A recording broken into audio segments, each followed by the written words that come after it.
Welcome to History for Sleep, the place where time slows down and the past unfolds softly, one chapter at a time. Tonight, we drift back to an ancient world where pride and passion shaped kingdoms, where beauty could launch 1,000 ships, and where the fate of empires unraveled beneath moonlit sails. This is not just a story of warriors and walls. It is the quiet hum beneath history of kings who made choices they couldn't undo, of gods who stirred hearts like flames, and of mortals who paid the price for love, honor, and revenge. We'll begin in the golden halls of Sparta and the high towers of Troy. We'll meet the queen whose face was both a blessing and a curse, the prince who dared to claim her, and the brother who vowed to bring her home, no matter the cost. But this journey isn't just blood and bronze. It's also about legacy, how stories live long after cities fall, whispered in poetry, echoed in marble, reimagined on screen. So settle in. Let your thoughts rest beside the flickering torchlight of memory, and close your eyes as we step gently into the myth and memory of the Trojan War, not as scholars, but as dreamers. You are safe. Here, the battles have long ended, and now we remember. Sleep softly, traveler. The story begins. The war that echoes through time. There is something about Troy, something that lingers. Long after the dust of battle has settled and the warriors have turned to ash, its name still breathes. In quiet corners of the world, in hushed libraries and glowing screens, people still speak of Troy, not just as a place, but as a presence, like a whisper carried by the wind. The city, once high-walled and proud, lives on not through ruins alone, but through the stories that encircle it. Stories of a war that may or may not have happened, told over and over again for more than 3,000 years. We do not know the exact shape of the city's stones or the color of its banners, but we know its silence after the fall. We know it's fire, imagined or real, because that fire still glows in poems, in paintings, in dreams. What kind of war leaves such a mark? The answer lies not in the weapons or the warriors, but in the weight of the telling. It is the soft retelling that survives longer than the sword. The rhythm of words passed from generation to generation has kept the flame alive. Troy, in this way, is a memory made of echoes, a chorus of voices from long ago that still find their way into the quiet of night. Its walls may be buried, but their story stands. Not loud, not insistent, but steady, like waves brushing a forgotten shore. This chapter begins not with clashing armor, but with gentle footsteps on ancient ground. The war that would come, the rage of gods and the tears of mortals, all begin here in the quiet before the storm, where the air hums with memory. It is here, at the whispering walls of Troy, that we begin to listen between myth and memory. The Trojan War rests on a strange line between what was and what we imagined. It is both history and myth, shadow and light. And in that in-between space, something powerful happens. Stories grow. Archaeologists have dug deep in the soils of Western Turkey at a site called Hisarlik. There they have found layers of cities stacked like pages in a book. One of them, perhaps, may have been Troy. But which one? And was there really a war, or only a memory of conflict shaped by centuries of storytelling? The answer may not matter, because truth in the ancient world was not always a record, it was a feeling. The Greeks believed in a world shaped by gods and heroes, where a single love could launch ships and fates could be written in the stars. In this world, Troy was more than a place.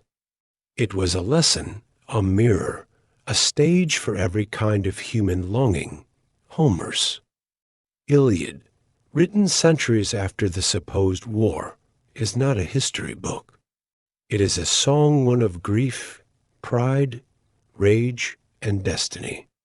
And yet, it carries truths, not of dates or geography, but of what it means to lose, to hope, to fight for something bigger than oneself. When we speak of the Trojan War, we speak with both sides of our minds, one part seeking fact, the other dreaming myth. And in the hush of evening, when the world quiets, it is the myth that stirs our hearts more deeply. There is comfort in not knowing everything. It allows wonder to breathe. Between myth and memory, the war becomes more than an event. It becomes timeless. The power of story. Why do we still tell this tale? Why, after so many centuries, do we lean into here the clash of Greek and Trojan, the betrayal of Helen, the wrath of Achilles? Perhaps it is because in this story we see parts of ourselves. The Trojan War holds more than swords and siege towers. It holds the ache of longing, the sharp turn of betrayal, the weight of destiny, and the pull of pride. It shows us love that costs too much, glory that fades too fast, and anger that burns brighter than reason. These are not just the themes of war, they are the rhythms of being human. In the quiet, when bedtime beckons and the world softens, these old stories return, not as lectures, but as lullabies. They teach gently, not through rules, but through images: a queen standing at a tower's edge, a hero dragging his sorrow across the battlefield, a god watching from the clouds with a heart full of indifference. Stories like these stay because they are woven into how we understand struggle. Not every listener will know the names Hector, Priam, Paris, but they will know the feeling of being torn between duty and heart. They will know the sting of loss, the ache of standing alone, and the hush that follows something truly great. Troy teaches without forcing. It reminds us that some stories are not told to inform, but to hold, to cradle our questions and let us feel without needing to resolve. That is the power of story, not to give answers, but to keep us company. And as the night deepens, it is stories like this, old as stone, soft as breath, that stay beside us. What awaits beyond the gates? We begin our journey at the threshold outside the great gates of Troy, with the winds just starting to stir. What lies beyond them is not just a war, but a tapestry of human moments: courage, heartbreak, betrayal, forgiveness, and fate. Inside those walls waits a king, aging and wise, watching his city change. Outside them, 1,000 ships gather on distant shores, carrying warriors' wishes and warnings. And far above them all, gods watch not with love, but with interest. They lean in, ready to tip the scale with the flick of a hand. Helen, the woman whose face will be said to launch 1,000 ships, is not just a figure of beauty. She is a question wrapped in flesh, a symbol of choice, blame, and the danger of desire. Paris, her lover and the Prince of Troy, carries both charm and doom in his hands. And Menelaus, the wronged king, burns not just for vengeance, but for control, for pride, for the story that must be told. Soon we will walk with Achilles, whose name will echo longer than his life. We will stand with Hector, who fights not for glory, but for home. And we will see how even the strongest fall, not from wounds, but from the weight of fate. This war, whether it happened or not, carries a truth deeper than fact. It is a mirror, a myth, and a memory all at once. So we step softly. Now, as the gates begin to creak open, the torchlight flickers. The sea sighs in the distance, and 1,000 stories wait to be told. Let us begin not with thunder, but with the soft beat of ancient hearts. Sparta, the silent thunder. There was a city in ancient Greece that spoke softly, but struck hard. It sat low between the mountains and the Eurotas River, not grand like Athens, not adorned with marble temples or echoing theaters. But its presence was undeniable. This was Sparta. Sparta did not rise with a roar. It grew like a storm cloud gathering behind the hills, slow, steady, and silent. While other cities debated art, philosophy, and trade, Sparta turned inward. It became a world of discipline, simplicity, and control. Not because it lacked culture, but because its culture was different, colder, harder, and deeply focused. From an early age, Spartans trained their bodies and minds to be still, strong, and prepared. Silence was not a weakness here. It was a strength. Children were taught not to speak unless necessary. Words, like weapons, were to be used with purpose. They learned to walk in step, to think of the group before the self, and to carry the burden of their city's survival. Sparta was never the largest city in Greece. It did not conquer vast empires or build far-flung colonies, but it cast a long shadow. Its warriors, the hoplites, became a symbol of power, endurance, and resolve. Their shields bore no decoration, their homes no luxuries, their lives no soft edges. Yet in this silence and shadow, Sparta thrived.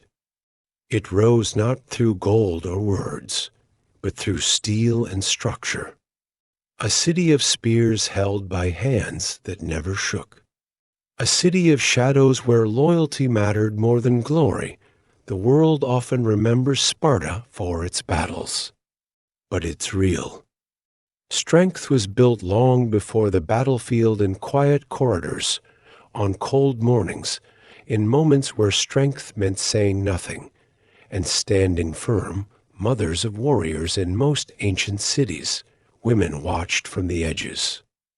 In Sparta, they stood at the center, not as rulers, but as keepers of the code. A Spartan mother was not a figure of softness.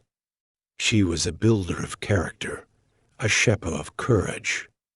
From the day her son was born, she knew his path would lead to the barracks, to battle, to decisions few men could face. She did not beg him to stay. She taught him to leave with his head high and his shield in hand. Come back with it, they would say, or on it. These words, passed down through generations, were not cruel. They were clear. A Spartan's honor was his life, and it was a mother's role to make sure he understood that. Spartan women managed estates, handled finances, and raised children mostly alone. Their husbands were often away, training or fighting. In this space, they grew strong in mind and voice. Unlike elsewhere in Greece, they could own land, speak in public, and be respected for their wisdom. They wore their roles with pride, knowing that they were not behind their men, but beside them, not in battle, but in belief. The city's ideals ran through them. They upheld its quiet order and expected their sons to do the same. Weakness was not hidden, it was removed. Strength was not loud, it was lived. Spartan women did not write poetry or craft philosophy. Their legacy was harder to measure, but deeply felt. They did not build walls, they built warriors. They taught not just survival, but sacrifice in. The rhythm of Sparta's rise, they were not a soft echo. They were the steady drumbeat beneath the silence. Kings, councils, and the sacred duality Sparta did not follow a single voice. It followed two. At its head stood two kings, a strange and sacred pairing. One led in war, the other stayed to guard the city. They came from two royal families, said to be descended from Heracles himself. Their power was not unchecked, but carefully balanced. This was Sparta's way. Even power must be trained. The kings were not alone. Alongside them sat the Gerousia, a council of elders, men over 60, chosen for wisdom and respect. They debated, advised, and guided the state. And below them, the Ephors 5 men elected each year, who could even overrule the kings. These were the watchers, the enforcers, the protectors of the law. Together, this strange web of leaders wove Sparta's fate. It was not a democracy like Athens, nor a monarchy like Persia. It was something else, a quiet machine, built for stability. Laws were rarely written. Instead, they lived in memory and habit, shaped long ago by a man named Lycurgus. He was more legend than man, a lawgiver whose words molded Sparta into what it became. He told the people to eat in common halls, to avoid gold and luxury, to train their youth and trust their elders. Then he disappeared, never to be seen again. His silence became the city's soul. This system did not welcome change. It held tight to tradition, like a shield in a storm. And yet, it worked. For centuries, Sparta remained steady while other. Cities rose and fell. In this balance of kings and councils, of old and young, Sparta found its rhythm. Not fast, not loud, but unshakable. A people forged by fire. To be born in Sparta was to enter a forge. The first test came at birth. Weak or sickly infants were left behind, a harsh and ancient rule meant to keep the city strong. Those who survived entered a long path of discipline. At age 7, boys were taken from their families and placed in the agoge, the Spartan training system. Here, they learned to fight, to endure, to obey.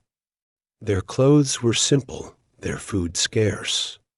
They were taught to steal to survive, but punished if caught. The lesson was not just in stealth, but in honor. To be careless was to fail. Pain was not feared, it was embraced. Boys were whipped not just for mistakes, but as trials of will. Some held their silence so fiercely that they died rather than cry out. In Sparta, suffering quietly was a virtue. By adulthood, those who passed the tests became full citizens.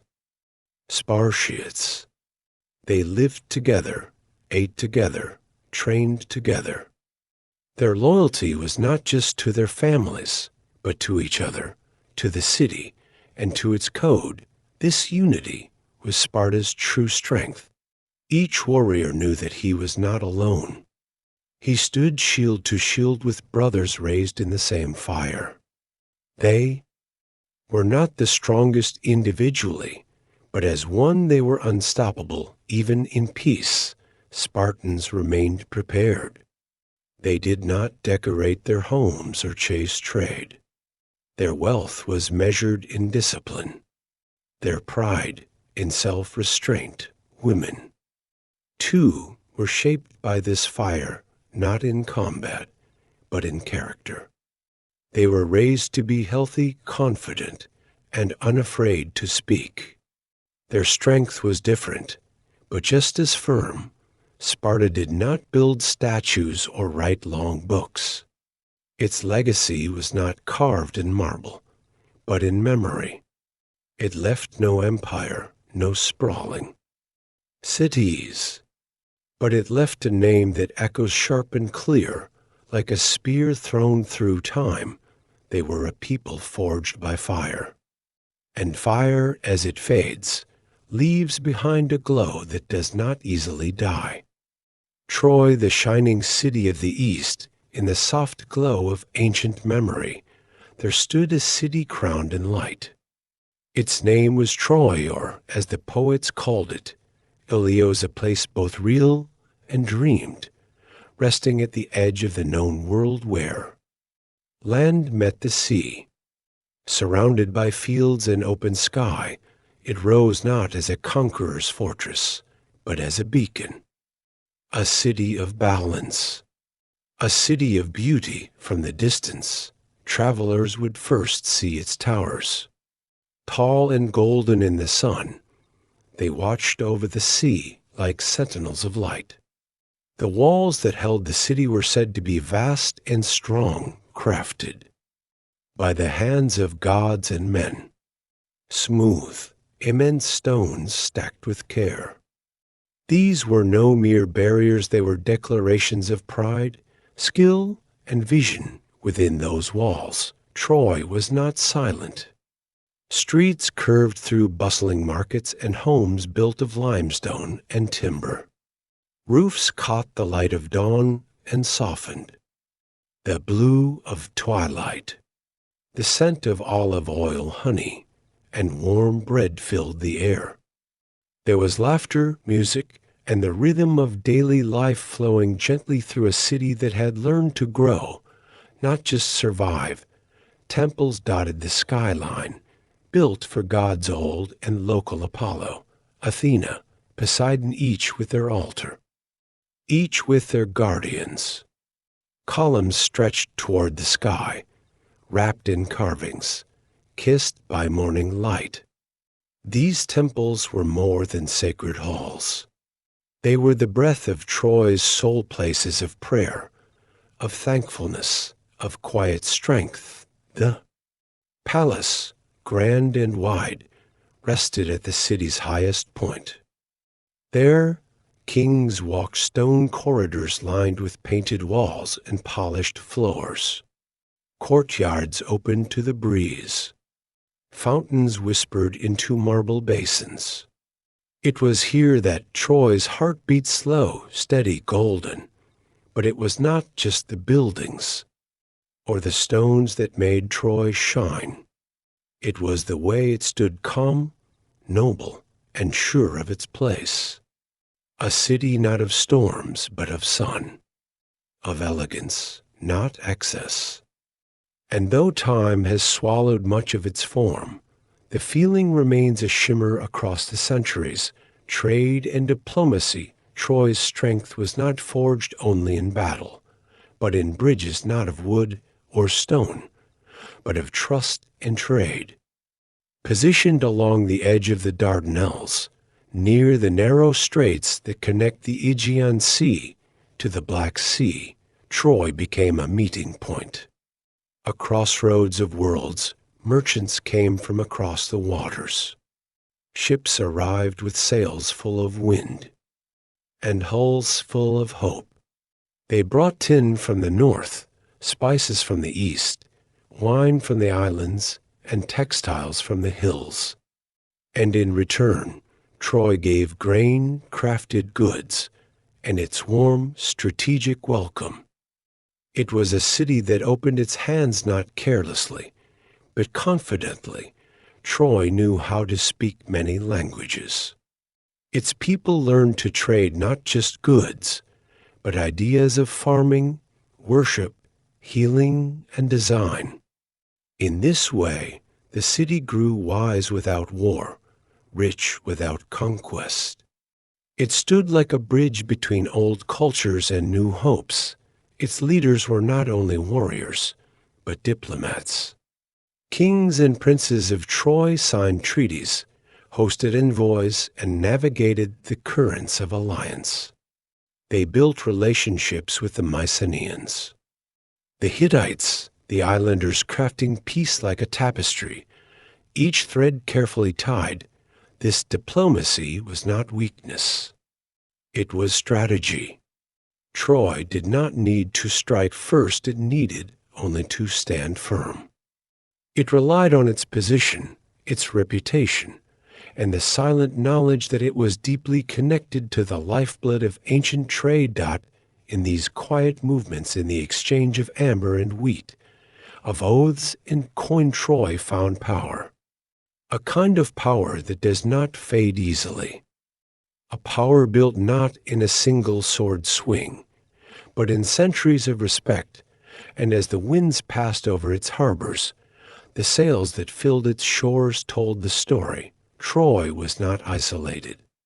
It was essential, a people of poetry and pride behind. The grandeur and trade, behind the walls and towers, lived the people, the heartbeat of Troy. They were farmers and potters, priests and weavers, soldiers and singers. They built homes close to one another, shared stories by firelight, and passed wisdom through quiet words and daily tasks. Children ran through the alleys with laughter. Elders watched the horizon with knowing eyes. Poetry lived in this place. Not just in the songs of bards, but in the way life unfolded, in the way a pot was shaped or a song hummed while grinding grain, in the soft brush of a mother's hand or the patient folding of cloth. It was a poetry made of rhythm of motion, meaning and care. They told stories of gods and ancestors, of stars and storms. They honored rituals that traced the changing seasons, gave offerings to the earth and sky. They believed in the balance between fate and choice, and walked gently within that space. Troy's pride was not loud. It lived in posture, in presence. The people carried themselves with dignity, not from wealth alone, but from the deep knowledge that they belonged to something beautiful, something lasting. Festivals painted the city with joy. Musicians filled plazas with soft lyre songs. Dancers moved like wind among the pillars. Offerings were placed at temples, hands clasped in prayer. These were moments when the city breathed as one. It was a life not untouched by sorrow, no place ever is. Illness, aging, uncertainty all still came, but there was balance. There was structure. There was peace, and perhaps that is what made Troy so radiant, not just the things it built, but the life it made possible. A life wrapped in purpose, pride, and the soft poetry of being, the calm before the storm. No city knows the hour of its ending. And Troy, shining as it did, saw no shadow not yet. The days passed in their quiet rhythm. Ships still came. Markets still filled. Temples still echoed with prayers. The walls still stood, as they always had, tall, calm, sure. In the palace, kings still gave counsel. In the courtyards, boys still trained with wooden swords. At the well, women still whispered about weddings, weather, and wishes. There was no sign, no omen carved into the clouds, but across the sea, in a different world, a choice was being made. A Prince Paris would cross the water with a guest. A Queen Helen would leave behind her home. And from that moment, the tide would begin to shift. But in Troy, before it began, the city simply lived. There is a kind of beauty in not knowing the end, in walking through a day without the weight of finality.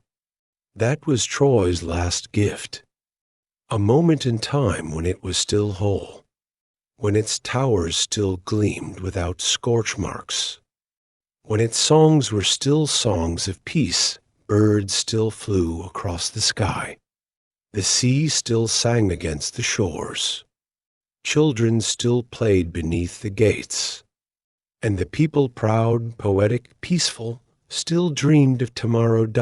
In that final calm, the city was not afraid. It was not ready, but it did not need to be. It had already become something eternal, and so the wind moved gently across the fields. The sunlight warmed the stone, and Troy, the shining city of the east, breathed one more time before the storm arrived. The main players, gods and mortals on a chessboard in the stillness before war, the world of gods and men quietly aligned like pieces on a great board. Each one held a place, each one carried a purpose. Some knew what was coming. Others walked toward it unaware. But all were tied to threads they could not see, threads woven by fate long before the first blade was drawn on Olympus. The gods watched powerful, eternal, yet flawed in ways that felt almost human. Zeus, the king of gods, ruled with heavy wisdom, often silent, but never distant. His thunder could change the sky, but his silence carried more weight. He knew of the coming war. Perhaps he had always known, but even he did not stop it. Not fully. Beside him, Hera, his queen, burned with pride and jealousy. Athena, goddess of wisdom and war, stood with calm calculation. Aphrodite, the goddess of love, moved with beauty and persuasion, her smile as dangerous as any sword. Each had their own desires. Each would shape the path ahead, and then came the mortals, Paris, prince of Troy, golden and graceful, but not a warrior. His choice, made in a quiet moment, would ripple across the world. Helen, queen of Sparta, famed for her beauty, cursed by it too. She would become both prize and prisoner, though her heart held more depth than any legend gave her credit for. Menelaus, Helen's husband, the Spartan king. Proud and wounded, his fury would light the fuse of war. Agamemnon, Menelaus's brother, high king of Mycenae, driven by ambition and pride. He would gather the armies, not only for revenge, but for his own gain, and Achilles not yet on the field, but already feared. Born of a mortal king and a sea goddess, he was the greatest warrior the world would ever know. His name was not yet Thunder, but it would be. These were only a few of the players. But already the board was full. And fate quiet, unseen, began to tighten its grip. The seeds of conflict long before ships were built or oaths were sworn. Trouble had already taken root, not in the halls of men, but at a wedding. It was the wedding of Peleus and Thetis, a mortal king and a sea goddess. All the gods were invited, all but one. Eris, the goddess of strife, was left out, and in her anger she threw a gift into the crowd, a golden apple, marked for the fairest. 3 goddesses reached for it: Hera, Athena, and Aphrodite. Each believed she deserved the prize. None would step back. So the apple, innocent and shining, became the seed of division. To settle the dispute, they turned to a mortal, Paris, Prince of Troy. He was chosen to judge. And the goddesses did not plead, they promised. Hera offered power. Athena offered wisdom and victory. But Aphrodite offered love. The most beautiful woman in the world, Paris chose Aphrodite. And with that choice, he set everything in motion. The woman Aphrodite promised was Helen, already married, already queen of Sparta. When Paris came to her court, the seeds of conflict began to sprout. Whether she followed by force or desire, legend does not agree. But she left, and with her, she carried the wrath of a kingdom. In the east, Troy welcomed her. In the west, Sparta burned with shame, but the true spark had been lit long before in divine jealousy, in mortal pride, in a simple apple passed from hand to hand. It is often this way. The greatest storms begin with the smallest shifts. A look, a gift, a promise. And then, slowly, the world begins to tilt, strings pulled from Olympus. The gods did not stay on their mountains. They leaned in, whispered, pushed, and pulled. And as men sharpened swords, the immortals sharpened their games. Each had a favorite. Each had a plan. Hera, humiliated by Paris's choice, turned against Troy. So did Athena, her wisdom now shaped by anger. But Aphrodite stood by her champion, guarding Paris, guiding him.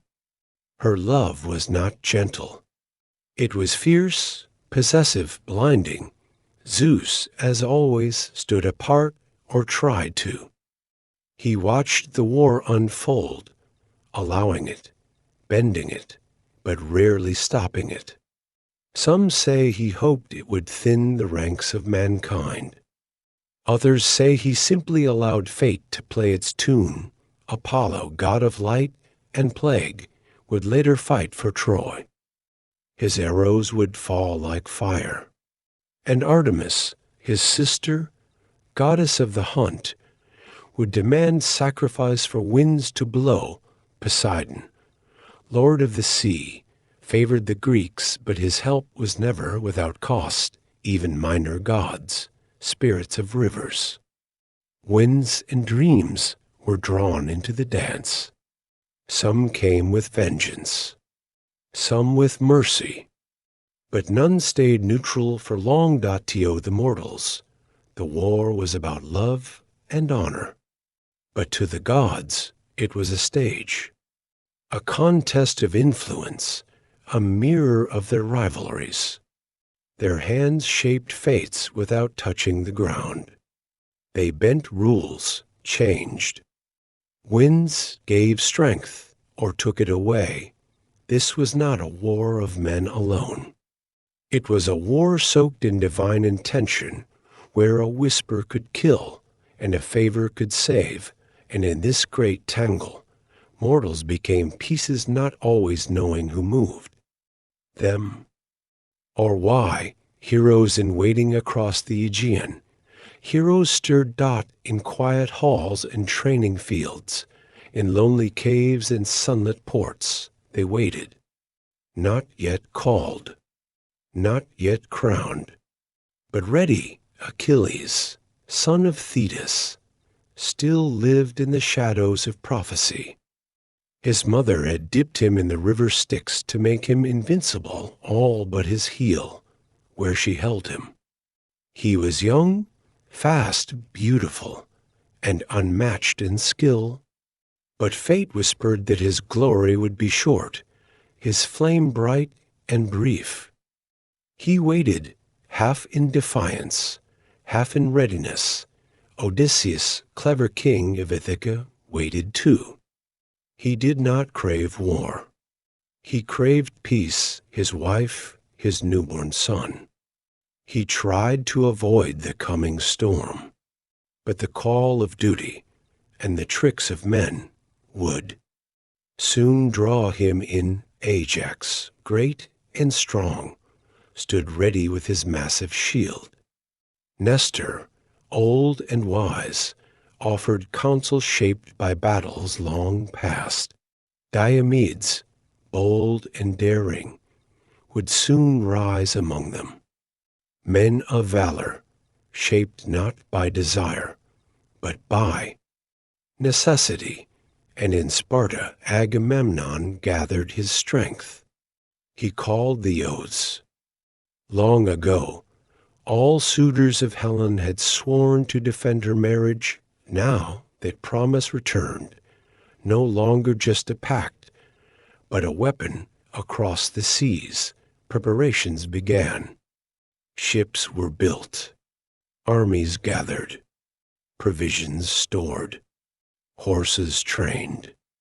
The land held its breath, but even then, there was still a pause, a final moment of stillness. The kind that comes before a wave crashes.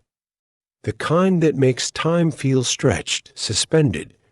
These were the heroes in waiting, not yet in legend, not yet in loss.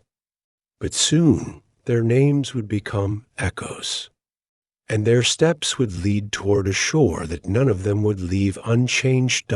In this quiet before war, the chessboard stood ready, and all the pieces, gods and mortals alike, were in place.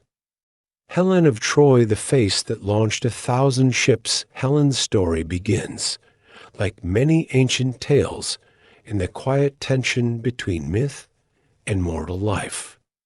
She was not simply born, she arrived through mystery, wrapped in contradiction.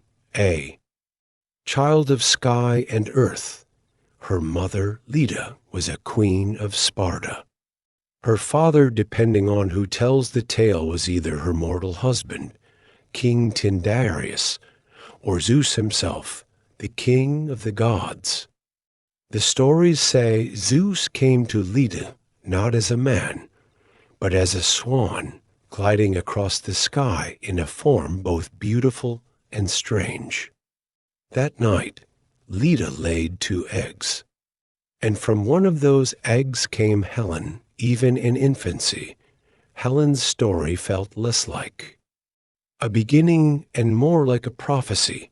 She grew under the southern sun of Greece, her days shaped by the rhythms of palace life. But whispers followed her, not of things she had done, but of what she might become. She was quiet, observant, often alone in her thoughts.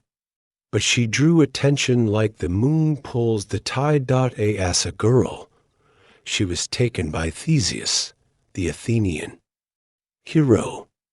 Some stories call it a kidnapping, others a marriage pact. But she was too young, and her brothers, the Dioscuri, Castor, and Pollux, retrieved her swiftly. Even then, she was not left alone. She was watched, fought over, possessed, and still she hadn't yet spoken in the pages of myth. All the noise swirled around her. By the time she reached womanhood, her beauty was said to surpass all others. So striking, in fact, that men from across the Greek world came to court her. Kings, warriors, and noble sons arrived not just with gifts, but with ambition. Everyone wanted Helen, or at least what she represented. To avoid war among the suitors, her father made them swear an oath that no matter who won Helen's hand, the rest would defend that union. It was clever. It was necessary. Helen was given to Menelaus, brother of Agamemnon, and she became queen of Sparta, but the gods were not finished with her. Her life would not follow the path of an ordinary queen, queen of contradictions. Helen's name became legend, but her story remained blurred, told through the voices of men. shaped by poets, rewritten through generations. Was she the cause of a war or the excuse for one? Was she stolen or did she leave by choice? And what did she want? These questions swirl without clear answers. She was a queen, but one constantly moved. A woman, but often treated like a prize. A wife, a mother, a symbol, and yet never fully herself in the telling. When Paris, the Prince of Troy, arrived in Sparta, he came not only with charm, but with divine backing. Aphrodite had promised him the love of the most beautiful woman in the world. Helen was that promise. What passed between them is lost in silence. Was it seduction? Was it fate? Did she fall in love or fall under a spell? Did she walk willingly to his ship or was she taken in the night? We cannot know. And perhaps that's the point.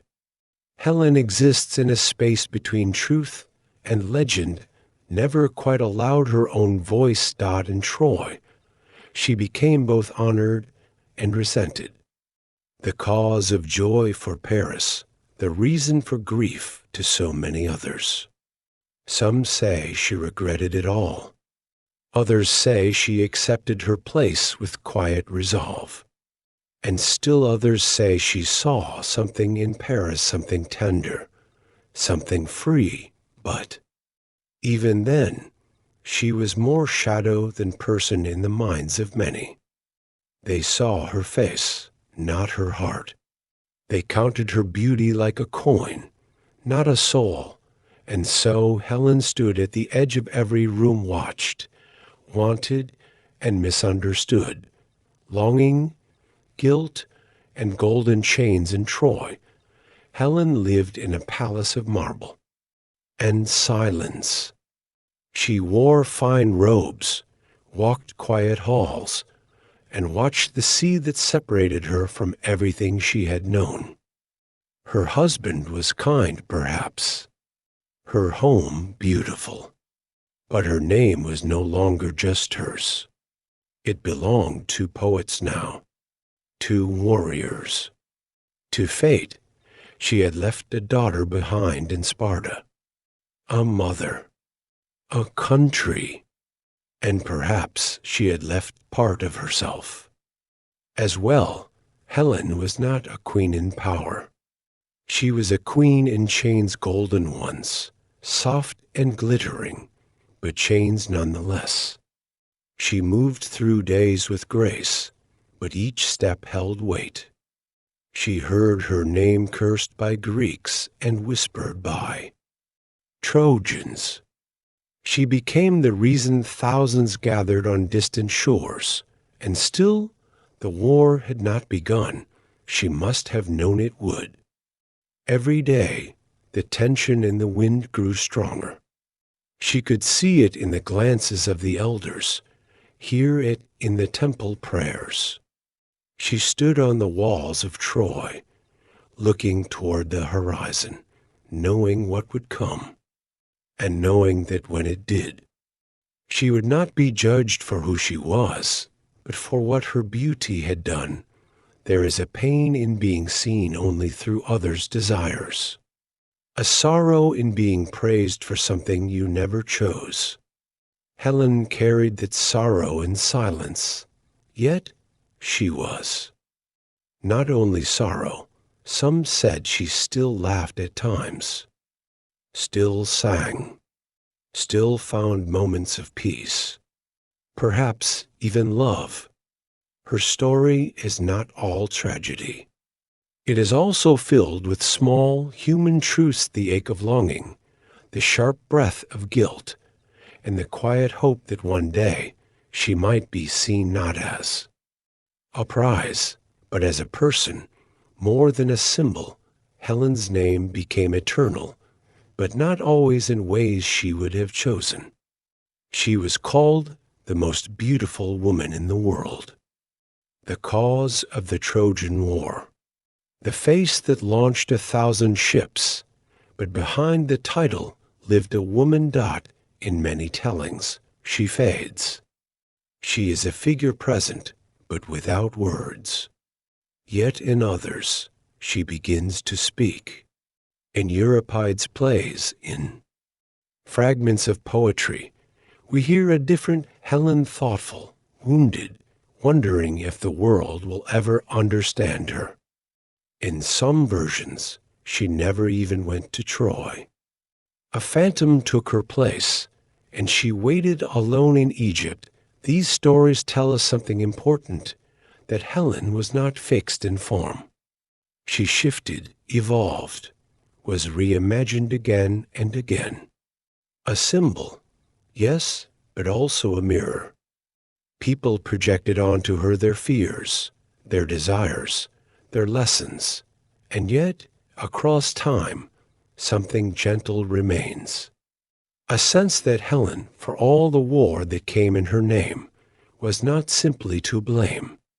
That perhaps her greatest curse was not what she did, but what others did because of her dot in myth. Beauty can be dangerous. It invites gods, war, worship, and ruin. Helen bore the full weight of that myth. And in doing so, she reminds us that stories are often more complex than they first appear. She was not just the face that launched 1,000 ships. She was also the silence that followed, the question left unanswered, the poem left unfinished, and, as history moves forward, her voice, soft and distant, still asks to be heard. Menelaus, the husband wronged in the stone palaces of Mycenaean Greece, where kings measured power by land, ships, and oaths, Menelaus stood as a quiet shadow beside a louder flame. His brother, Agamemnon, ruled from Mycenae, a city of gold and ambition, while Menelaus ruled Sparta.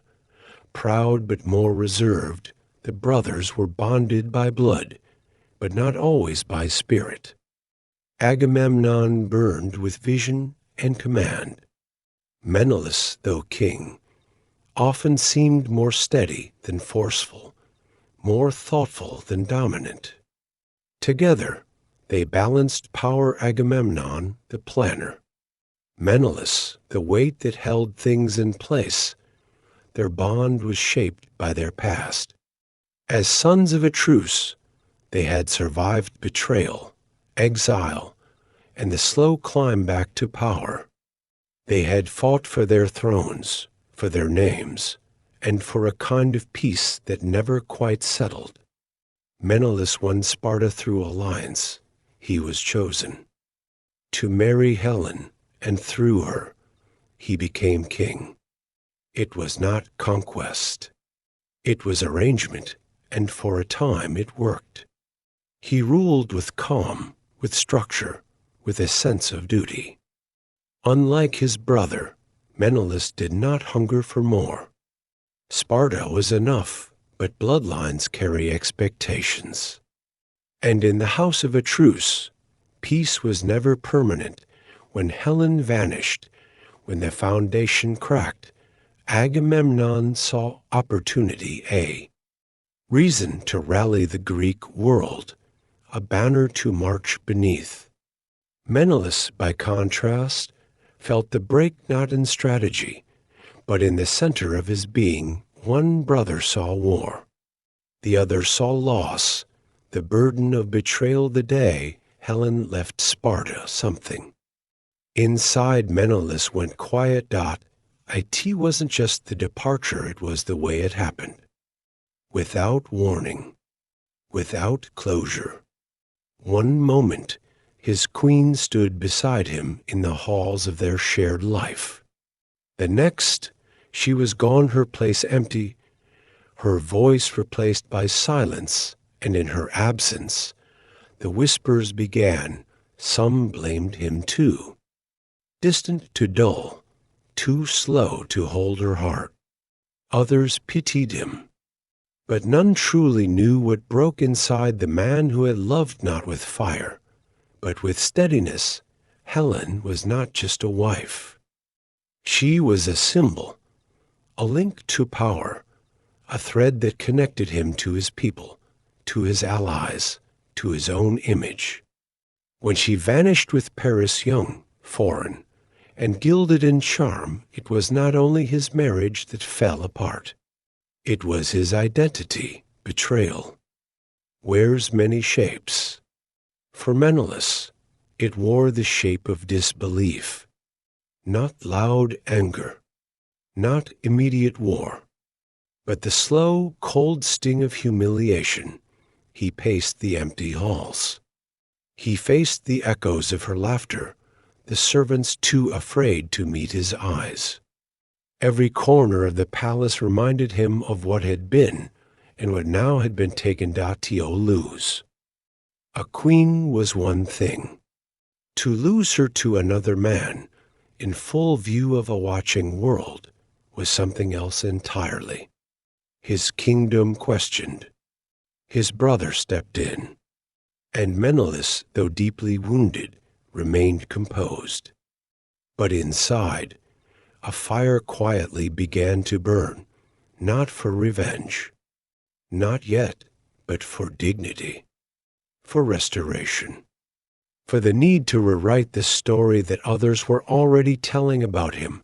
Wrath not of a warrior. Menelaus was not like Achilles, burning with rage and ready for the battlefield. Nor was he Odysseus, clever and cunning with words. His strength was quieter, more personal. It came not from glory or ambition, but from the pain of being wronged. He did not lead Greece into war for conquest. He did not demand an empire. What he asked for was justice, a return of what had been stolen, and a restoration of honor. It is easy to see Menelaus as a secondary figure in the great tapestry of the Trojan War, a man whose name began the story, but whose presence faded into the background. But to do so is to miss something essential. His role was not to shine. It was to trigger, to ignite. The war would not have begun without his heartbreak, without his need to reclaim not only Helen but himself, and yet he was never truly a hero in the traditional sense. He fought. He endured. He stood among the kings. But he was always a step to the side, always more human than heroic. His wrath was not thunder. It was a slow tide, rising beneath calm skies. Menelaus reminds us that the strongest storms do not always shout. Sometimes they build in silence, until the ground itself begins to shift. He did not boast. He did not inspire fear. But when the time came, he stood.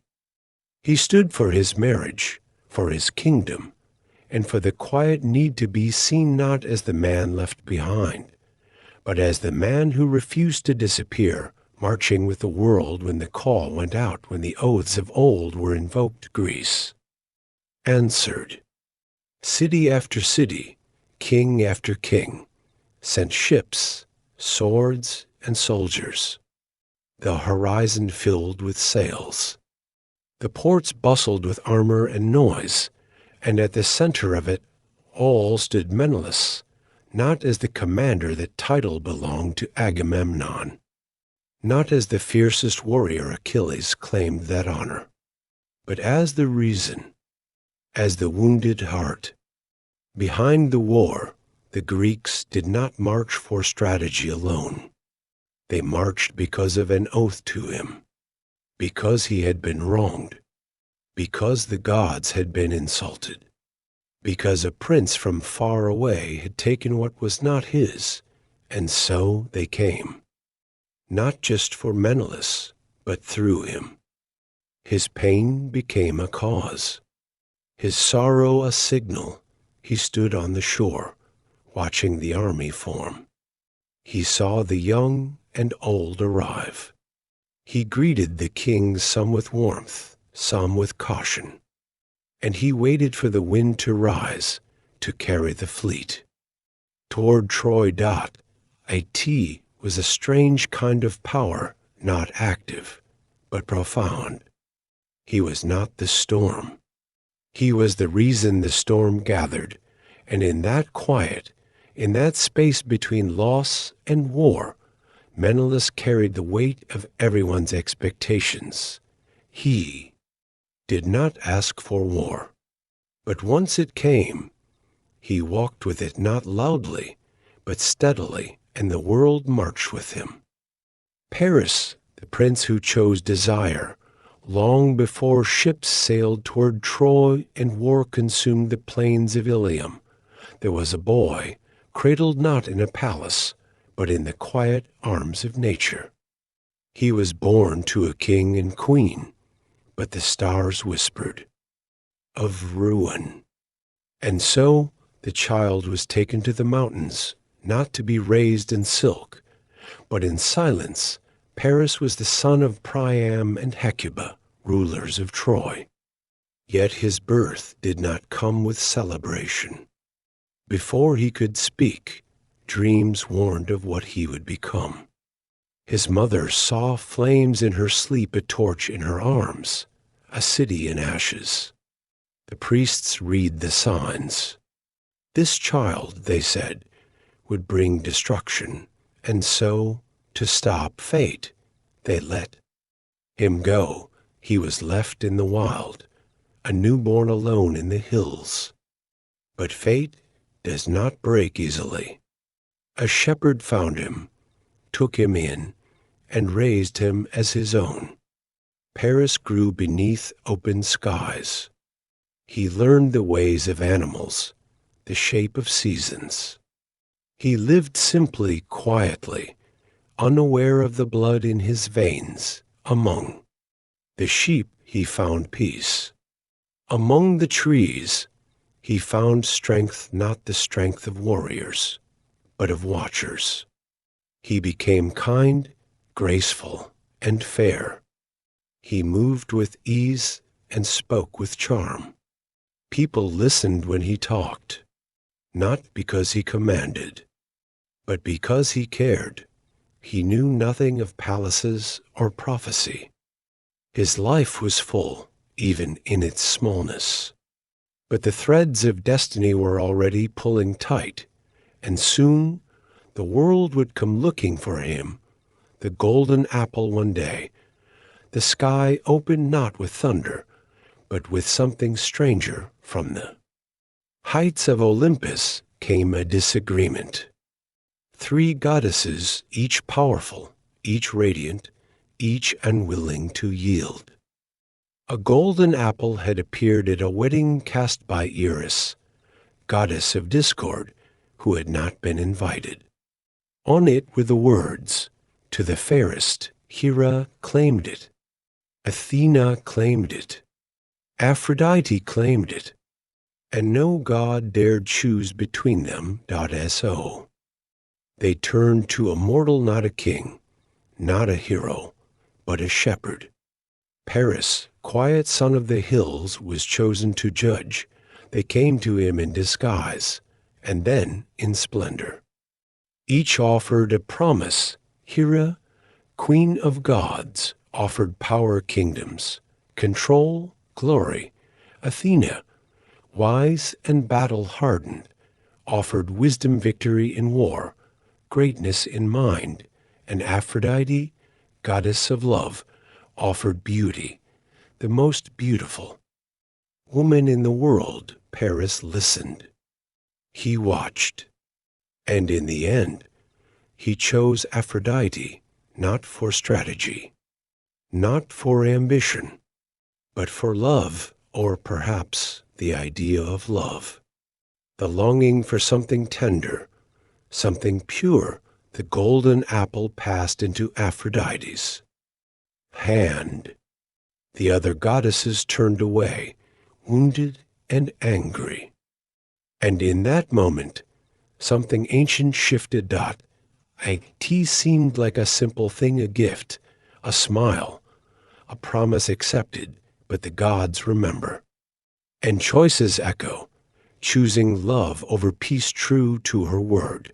Aphrodite led Paris to Helen, queen of Sparta. Wife of Menelaus, a woman already tethered to another. How it happened, no one agrees. Some say Paris seduced her.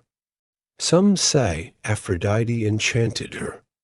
Some say Helen chose freely, drawn to something soft in Paris's gaze, something untouched by the cold demands of power, but she left. And with her, peace began to fade. Paris brought Helen to Troy, not as a conqueror, but as a man in love, or perhaps a man in awe. He did not see the armies behind her. He saw only her eyes, her voice, the way the wind moved her hair. He did not see a war.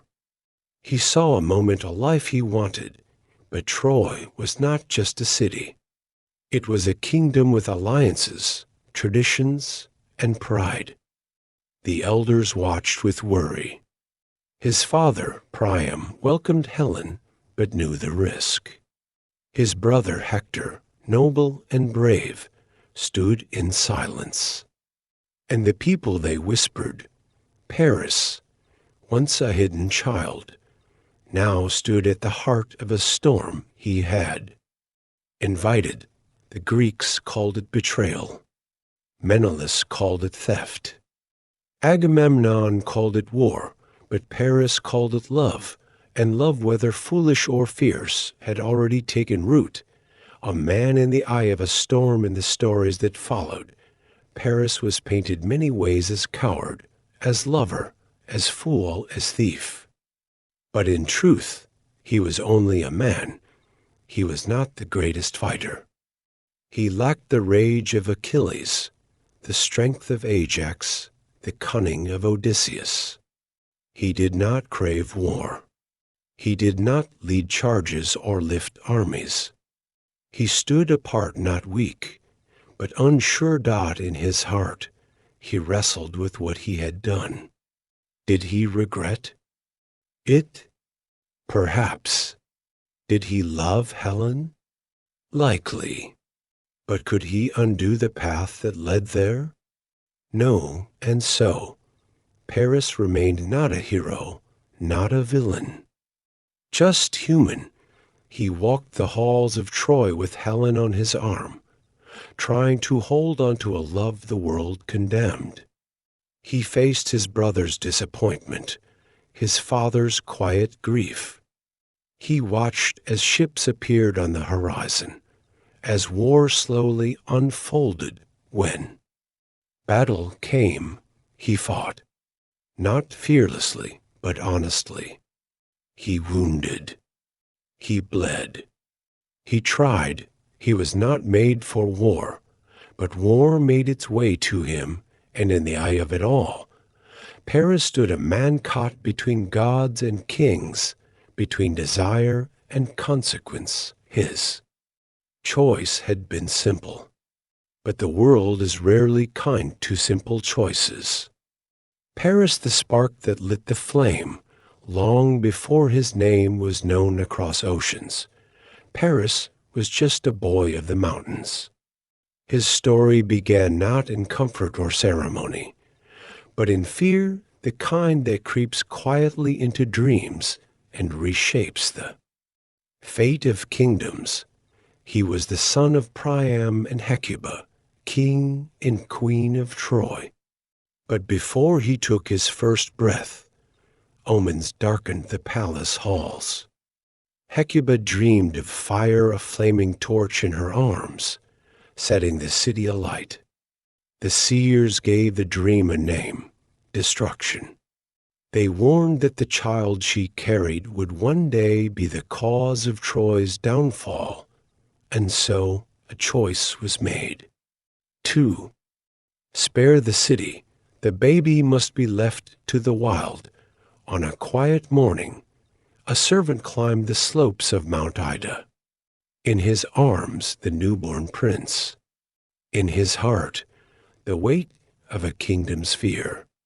He left the child on the mountainside and walked away, but fate does not always listen to fear. The baby did not die. He was found by a shepherd, a man with no need for thrones or prophecies. The shepherd raised him as his own. Paris, unaware of his bloodline, grew up with the rhythm of the land. He tended flocks, learned the paths of stars, and spoke to the wind like an old friend.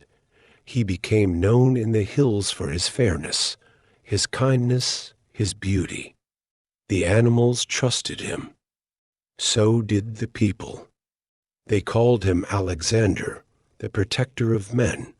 For many years, Paris lived in peace. No crown, no palace, no whisper of war, but peace is often the pause before history shifts. And even in the quiet, destiny waited. Elsewhere, far above the earth, the gods were gathering. There was a wedding one that should have brought unity. But Eris, the goddess of discord, had not been invited. In her anger, she tossed a golden apple into the crowd. On it were etched just 3 words. To the fairest, 3 goddesses reached for it: Hera, the queen of Olympus; Athena, the goddess of wisdom; and Aphrodite, the goddess of love. None would step aside.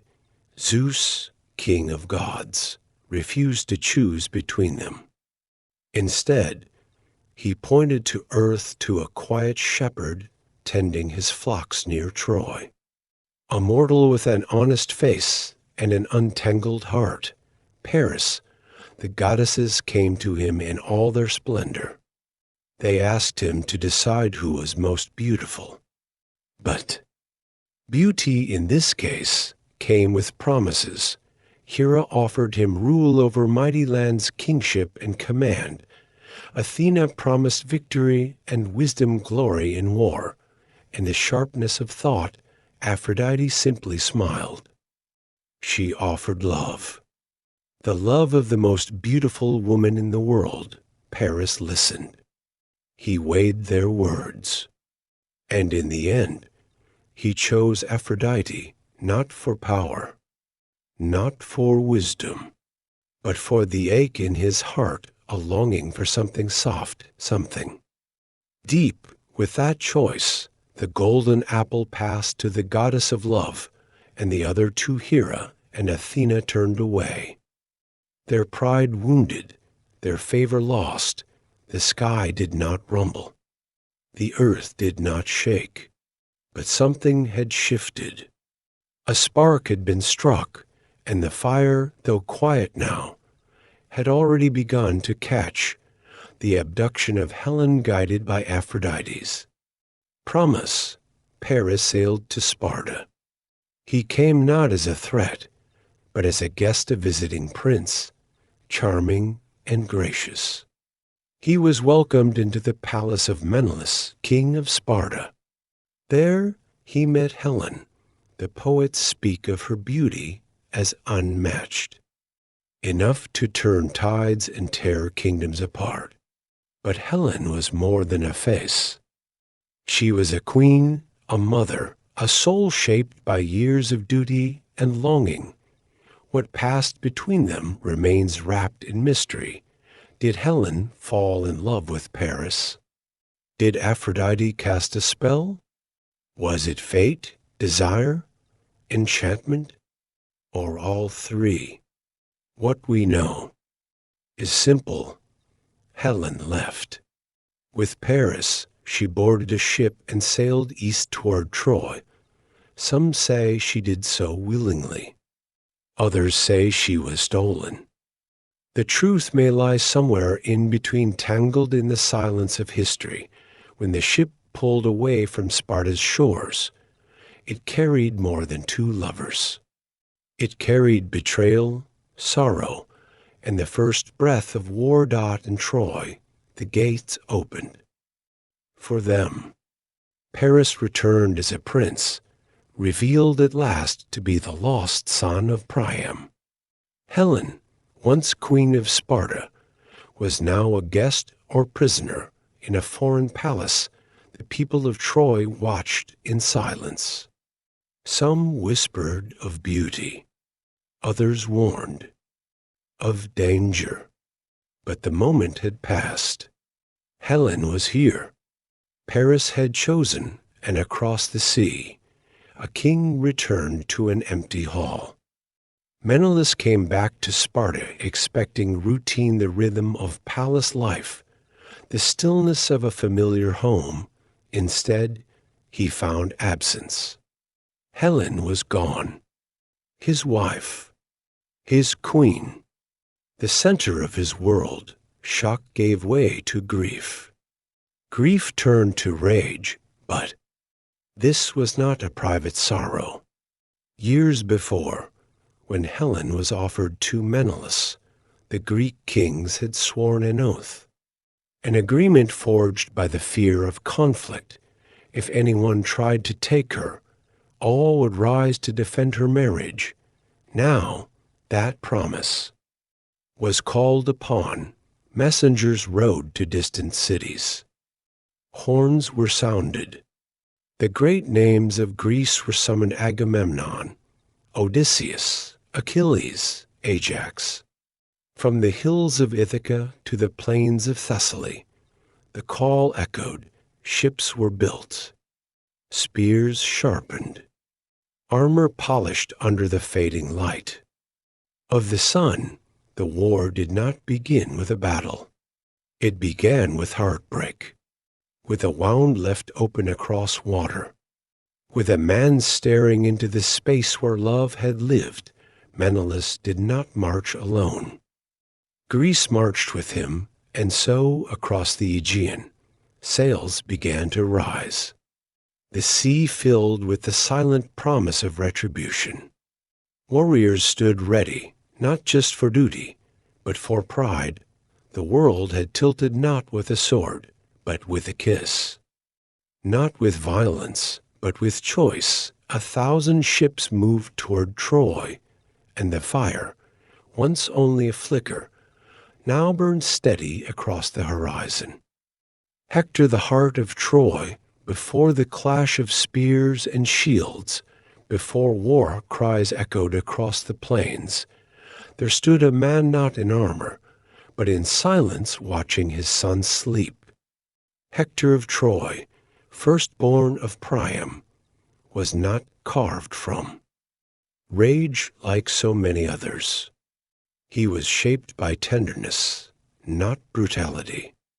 His hands, which would one day grip sword and spear, first learned the gentle weight of a newborn child and the soft curl of his wife's fingers in his own dot in a city crowned with golden towers and ancient gates.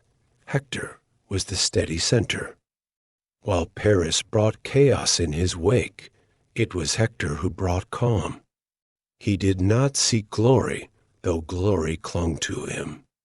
He did not speak often, but when he did, the people listened not out of fear, but out of trust. He lived simply in a palace that could have overflowed with extravagance.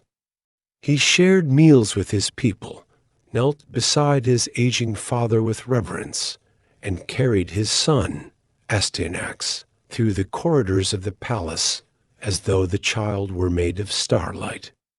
To his wife, Andromache, he was not the prince of Troy. He was simply the man who made the dark feel safe. A tea was in the stillness of dawn that Hector was most himself, walking the walls of Troy while the city slept, touching the ancient stones. With quiet reverence, he did not pray for victory. He prayed for peace, and yet peace would not come, because love, though mighty, could not hold back the tide of war forever. And Hector, born of love, would soon become a symbol of resistance. When Paris returned to Troy with Helen, it was not the beauty that shocked Hector. It was the silence in the city's breath. The moment was thick with unspoken dread. Paris, impulsive and unthinking, had drawn the gaze of every Greek king, and with it, the promise of blood. Hector stood in the courtyard, watching the procession of soldiers and servants that followed the pair. Helen, cloaked in sorrow, avoided his eyes.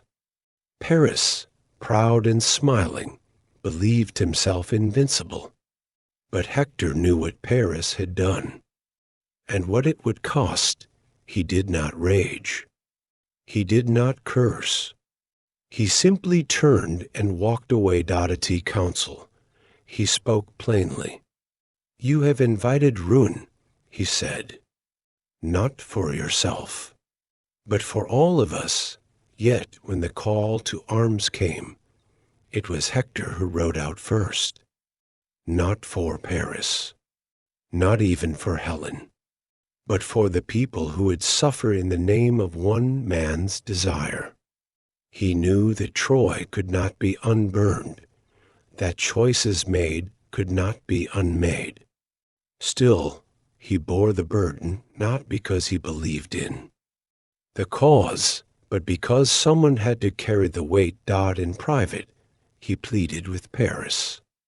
"This is not your duel. This is our end. Look beyond your heart." But Paris, blind in love, could not see the ash that trailed behind him. So Hector, always the anchor, always the shield, stepped into the fire his brother had lit, and did what he must. Not for glory, not for pride, but for duty. When the Greek ships landed on Trojan shores, the sky darkened as if the heavens themselves were ashamed. For 10 years the war ebbed and flowed, a tide of pain that washed over the fields before the walls of Troy. And through it all, one name echoed. Above the din, Hector. He was no longer just a prince. He was the wall itself, unshaken, unyielding. Each day he rode into battle like a storm wrapped in bronze. His armor shimmered with dust and blood. His spear never faltered. When Greek champions challenged the might of Troy, it was Hector who answered. He struck down Pertesilis. He defeated Ajax. He stood unbowed before armies, but he was more than a warrior. He was a symbol. Of the soldiers beside him. Hector was not a man, he was hope. He did not fight with anger, but with sorrow and strength.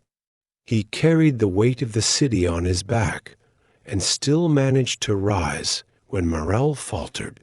It was Hector who rode through the ranks, his presence enough to silence fear. When supplies ran thin, he was the first to go without. He fought not as a prince defending wealth, but as a brother among equals, and yet every victory brought him no joy. Every fallen enemy was a reminder that he, too, was taking sons from mothers and husbands, from wives. He would return from battle, his armor scarred and dented, and walk through the city gates not with a cheer, but with a bowed head. Andromache would meet him with silence, knowing that words could not undo the cost. Still he pressed on, because as long as he stood, Troy had not fallen. In the quiet hours before the horns sounded and the gates opened, Hector would sit alone beneath the sycamore tree in the palace courtyard. The bark was carved with the names of ancestors, and he would trace them with his fingers like prayers. It was here, away from the eyes of his people, that he allowed the weight to settle. He was not afraid of dying. Death to him was familiar. It walked beside him each day.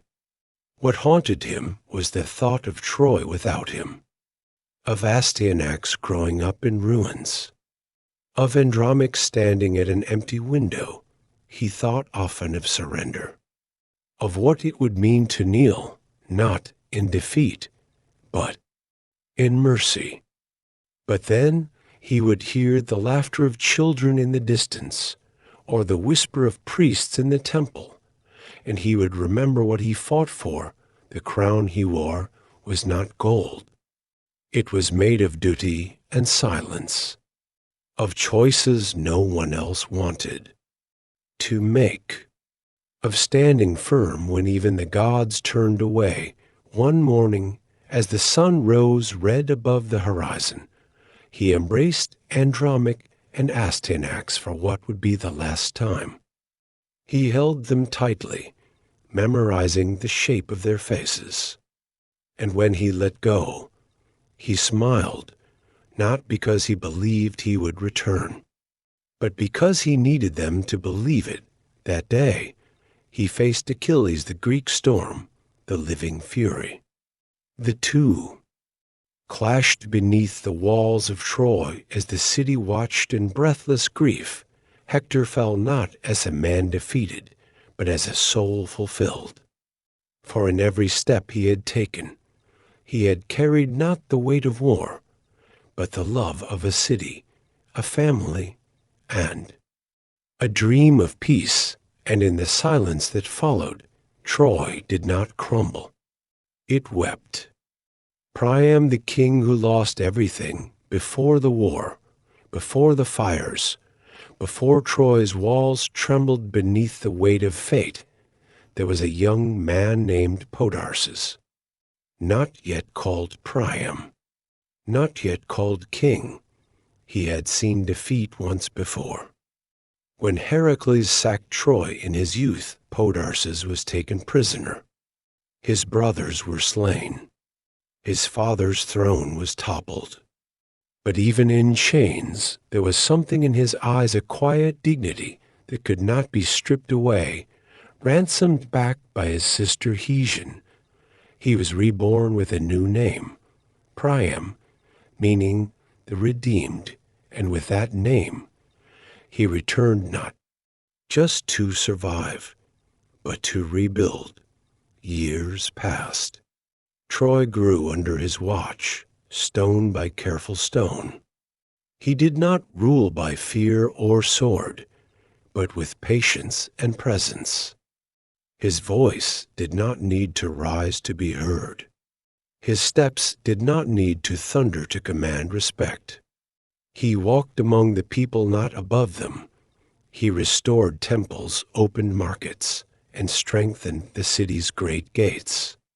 The walls of Troy, so high and wide, they seemed to touch the sky by the spirit of a man who knew what it meant to lose everything. He had 50 sons and many daughters. Yet each child, each smile, each birth, seemed to carry with it a shadow. Perhaps he always knew that nothing so loved could be held forever. But that never kept him from loving more. Priam ruled with grace, not because he had never seen sorrow, but because he had lived through it, and chose kindness still among the many children of Priam.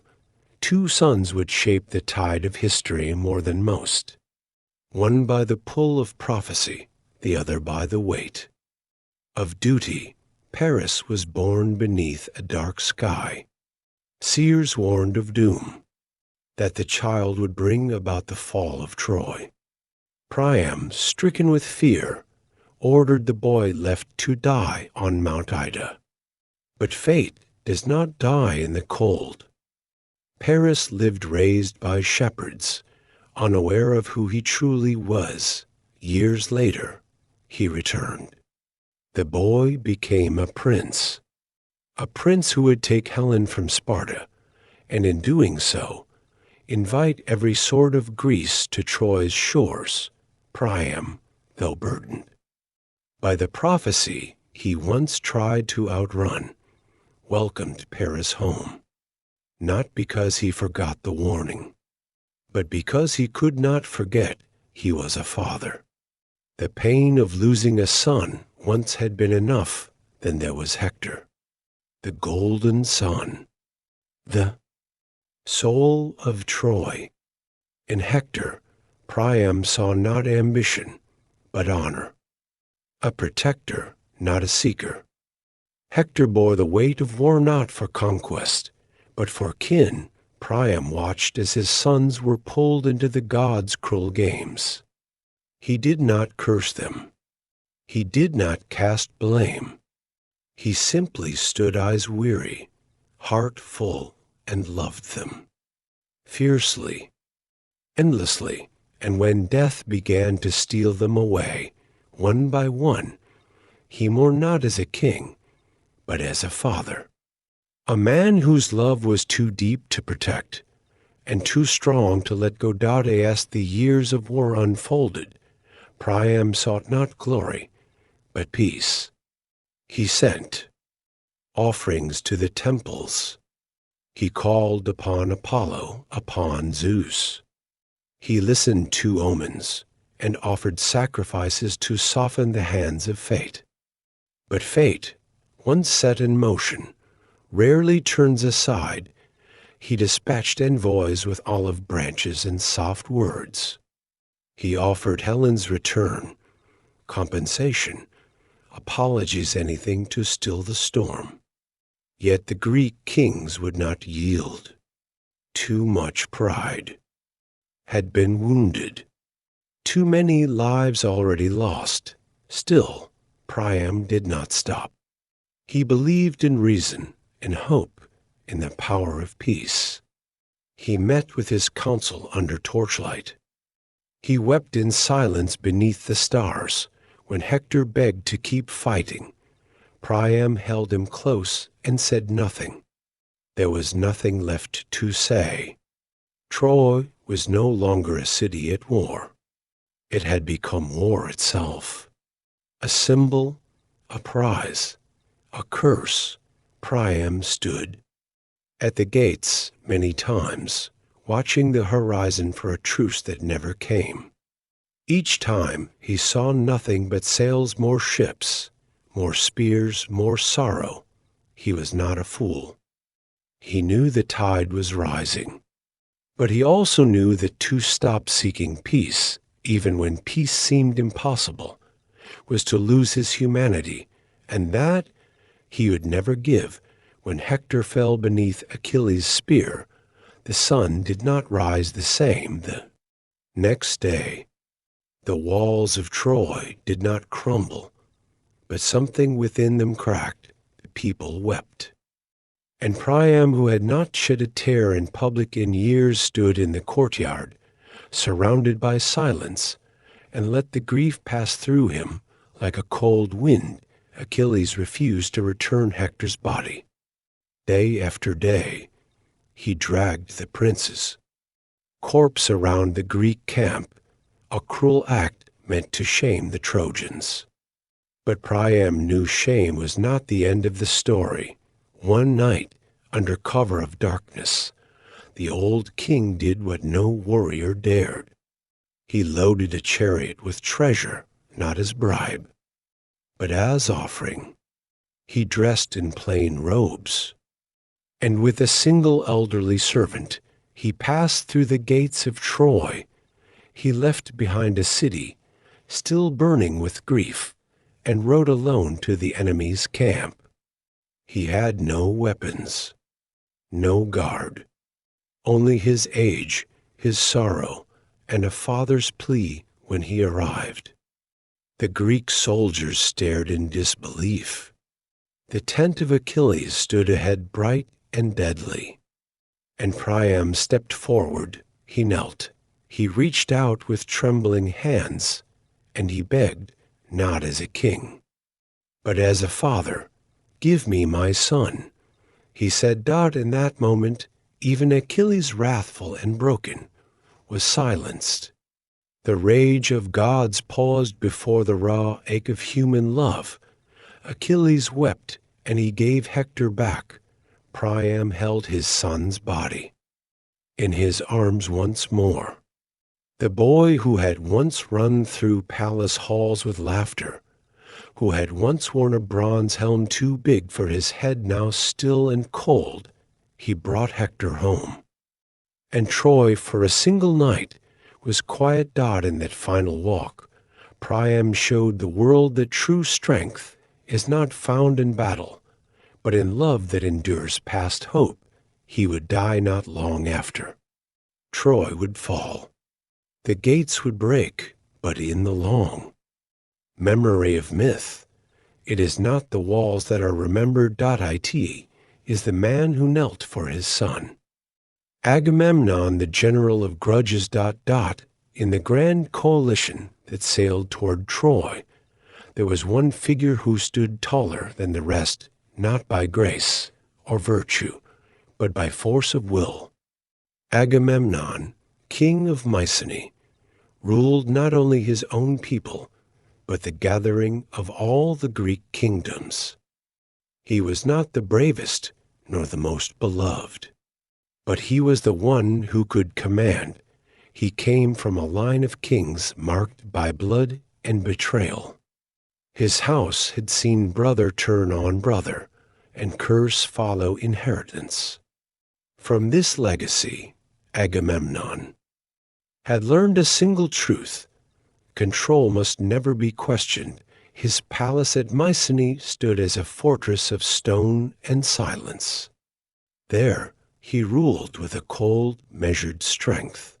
When Helen was taken to Troy, it was Agamemnon who raised the call to war, not because he loved Helen, but because her theft wounded the pride of all Greeks.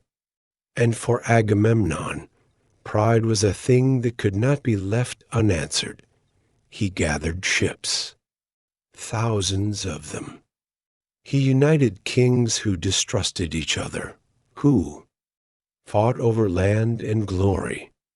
Men like Odysseus, Nestor, and Diomede's warriors with minds of their own followed his lead.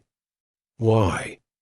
Because Agamemnon offered not inspiration, but order. He was the thread that held the uneasy fabric of alliance together. He promised victory, riches, and honor. But more than that, he promised purpose, a reason to march, to fight, to bleed, yet the strength that held them together also made him rigid. He did not bend. He did not listen. He believed that the war would bend to him, but war, like the gods, listens to no man for long. The price of favor before the ships could set sail for Troy, the winds died. Days passed, then weeks. The sea remained still. The soldiers grew restless, the priests uneasy. The silence was not natural. It was divine. The seer Calchas revealed the truth.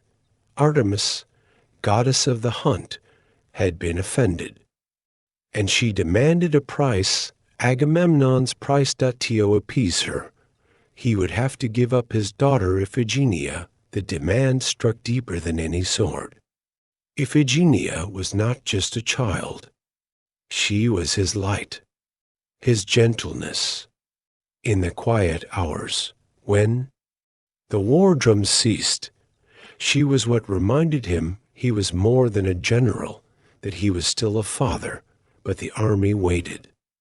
The gods watched, and so, with a heart like stone, Agamemnon sent for her under false pretense. He told her she would be wed to Achilles. He told her it was a time for joy when she arrived. She was dressed in white. She was led to the altar.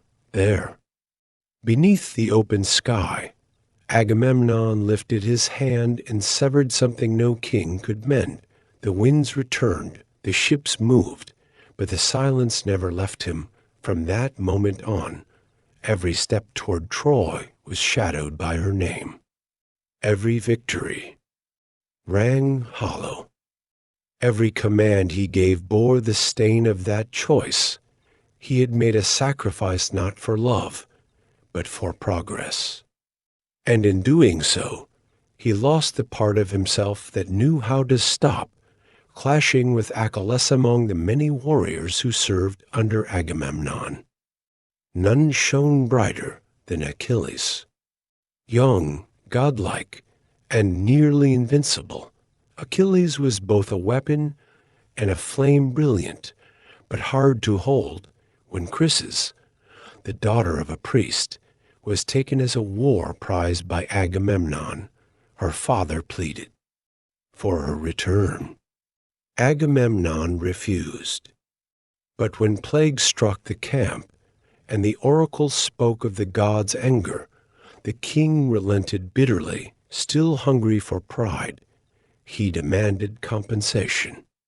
And so he took Briseis, a woman claimed by Achilles. It was not about the woman. It was about power. Achilles, proud and wounded, withdrew from battle. His absence tipped the war. Morale dropped. The Greeks faltered. And still Agamemnon would not yield. Their quarrel grew into something greater than a dispute. It became a symbol of ego, of pride, of the fragile bonds holding their cause together. Agamemnon could not understand Achilles' fury. To him, the war was bigger than any one man. Yet he also could not see that his leadership was crumbling from within. His tent, once the center of command, became a place of whispers and blame. And outside, the Greeks bled. The clash with Achilles was not just a personal feud. It was a turning point. One man held back his sword, and the tide shifted. Agamemnon began to see the limits of authority, that even the greatest armies can fall to silence and resentment, but pride, once lit, is hard to extinguish. A leader alone as the war dragged on. Agamemnon grew quieter. The man who once barked orders now watched more than he spoke. His armor, once polished and proud, became dulled by dust and time. He stood each morning at the edge of the camp, looking out toward Troy, its towers still unbroken, its walls still defiant. He had gained many victories. Sacked cities, broken armies. But none of them brought peace. At night, when the fires died down and the soldiers slept, Agamemnon would walk alone. He did not pray. He did not ask for signs. He simply walked not as a king, but as a man trying to carry a weight too heavy. For his shoulders, he missed Iphigenia. Not just her face, but what she represented, the version of himself that hadn't been swallowed by duty, that hadn't traded warmth for command. He thought of Menelaus, his brother, whose grief had sparked the war. He thought of Achilles, who had returned to battle too late to save Hector, and who would fall soon after, and he thought of what would come next, the long voyage home, the throne waiting in Mycenae, and the wife he had left behind. He did not know that his own fate had already been written, that his return would not be triumphant, but tragic, that Clytemnestra, his queen, waited not with open arms, but with a blade and a reckoning. But on those final days at Troy, Agamemnon did not dwell on destiny. He thought only of how power can make a man feared, but never loved. He had led an army. He had held kings in line. He had brought the Greeks to Troy and broken the gates, but in the end he stood alone, and the silence, once useful, now echoed.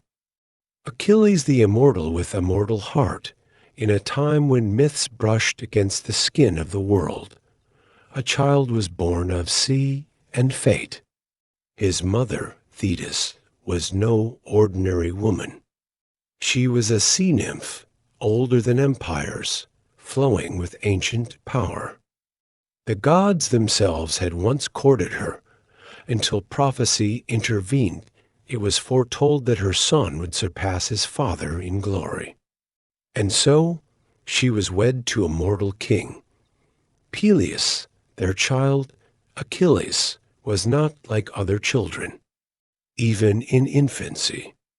There was something quiet and distant in his gaze, as though he sensed the thread of fate already pulling at his heels. Thetis, fearing the prophecy's weight, did all she could to protect him.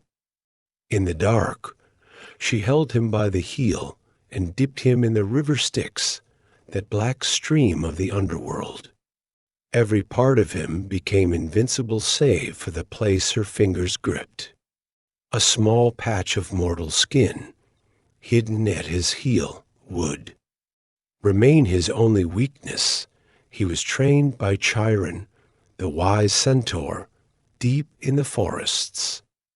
There, he learned not only the art of war, but also music, healing, and thought. Achilles was no brute. He was sharp, graceful, and quiet. His hands could break bone and also bind wounds. He was a contradiction, soft where others were hard, silent where others shouted. When war came, Thetis tried to hide him, dressed him as a girl, sent him to live among the daughters of a foreign king. But destiny, like water, finds its way. Odysseus found him. The call to Troy reached even the quiet corners of the world. And so Achilles, still young, still untested, stepped into a ship and sailed toward the war that would make his name eternal. But he did not do it for glory. Not truly. Deep down, he wished to be remembered. Yes, but more than that. He wanted to live a life that mattered. Not in song. In truth, T. Troy, Achilles became a storm. His speed on the battlefield was like lightning. His spear never missed. The Greeks whispered his name like a prayer and a curse, but beneath his strength was something brittle.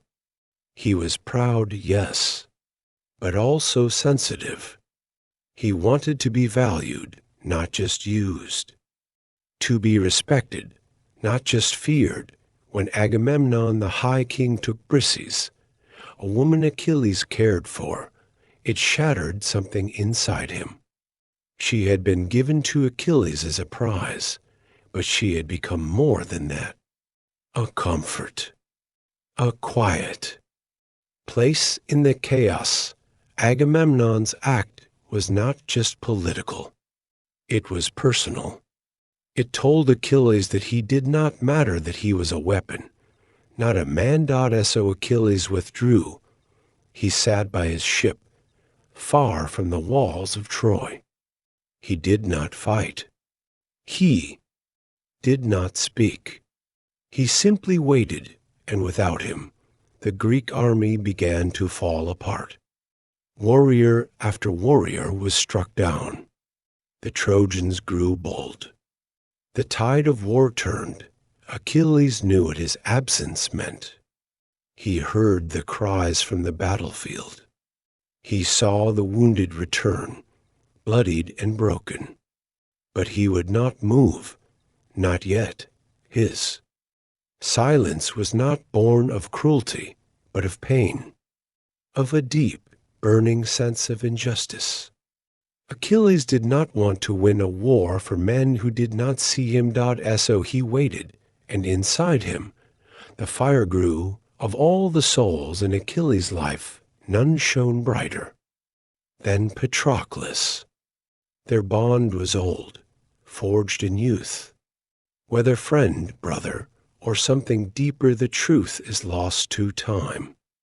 But what is remembered is this: Patroclus understood Achilles in a way no one else could.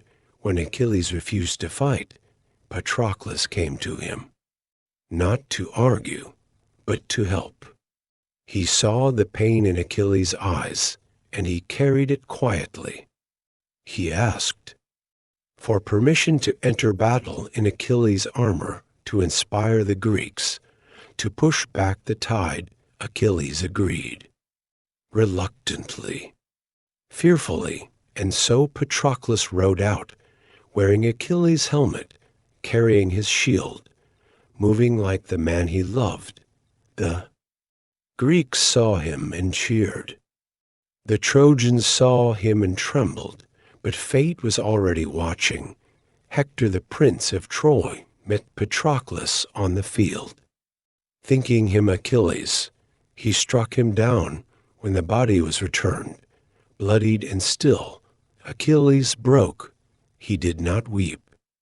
Loudly, he did not rage in the moment. Instead, he crumbled inward like a tree hollowed by lightning. This death was different. This was not about pride, or honor, or war. This was love. Lost, and with it, Achilles' silence ended. Achilles rejoined the battle like a force unleashed. He did not speak to the kings. He did not wait for ceremony. He armed himself with new armor forged by the god Hephaestus, bronze that burned like starlight, a shield so vast it told the story of the world. When he returned to the field, the Greeks parted like waves before him. The Trojans trembled, not because they feared Achilles, but because they saw in him something no longer bound by mercy. He hunted Hector through the dust, across the plains, through the city's gates, and back again. Achilles pursued the prince of Troy with a single thought, vengeance. When he caught him, he did not pause. He struck with precision, and Hector, noble and brave, fell beneath him, but Achilles was not done. He tied Hector's body to his chariot and dragged it before the walls of Troy. Day after day, round and round, not to shame Hector, but to scream his grief at a world that had taken too much. The Greeks watched in silence. The Trojans wept. Even the gods turned their eyes away, and yet, beneath the fury, there was something fragile. Achilles still carried Patroclus' ashes. He still whispered to the sea. He still dreamed of peace. When King Priam, Hector's father, entered the Greek camp to beg for his son's body, Achilles met him not as a killer, but as a son who had also known loss. He returned Hector, and in that gesture the fury cracked. He was not a god, not a demon. He was a man touched by prophecy, torn by love, and broken by war. Achilles would die soon after. An arrow guided by Apollo would strike his heel, the only part of him still mortal, but his story would echo far beyond the fields of Troy, not because he was the strongest, but because, beneath all the power, he had a heart, and it beat, for a time, like anyone else's. Patroclus, the gentle warrior, long before the clash of bronze and the echo of war horns, before the ships gathered at Aulis and the sands of Troy ran red, there were two boys, one a prince touched by prophecy, the other a boy with quiet eyes and a steady heart. Patroclus was not born for legend. His name did not thunder through the halls of kings, and he did not grow up draped in divine expectation. He was the son of Menetius, exiled to the court of King Peleus after a tragic mistake. And it was there, in the shaded halls of Phthia, that he met Achilles. Achilles was already radiant, already rising. But with Patroclus, he found something different. Not awe, not flattery, but ease. The boys trained together under Chiron. They shared meals, stories, and silences. Patroclus was patient where Achilles was fierce, kind where Achilles was proud. They grew not as rivals, but as echoes of one another, two souls shaped by the same world, drawn together not by blood, but by something deeper. Their bond became a quiet sanctuary. When Achilles grew restless, Patroclus calmed him. When Patroclus felt small, Achilles lifted him. And when war loomed on the horizon, their closeness became a reason to endure what was coming. They laughed under the same stars, slept side by side, dreamed of peace in a world preparing for war. To Achilles, Patroclus was not just a companion. He was the soft place where ambition rested, the one who saw the man beneath the warrior. And to Patroclus, Achilles was not the hero the world demanded. He was a boy with tired shoulders and too many burdens. Their love, whether born of friendship or something deeper, did not need explanation. It was simply there, quiet and unshakable. When the Greek army arrived at Troy, the world shifted. Kings raised banners, soldiers sharpened blades, and battle became the new rhythm of life. In this chaos, Patroclus did not race for glory. He did not seek out duels or collect war prizes. Instead, he moved through the camp with gentleness. He bound wounds. He offered comfort. He sat with the dying, whispering calm into their last moments. He became a healer, not by divine gift, but by choice. His tent was a place of rest, not command. And in a world ruled by rage, he became a reminder that strength could look like mercy.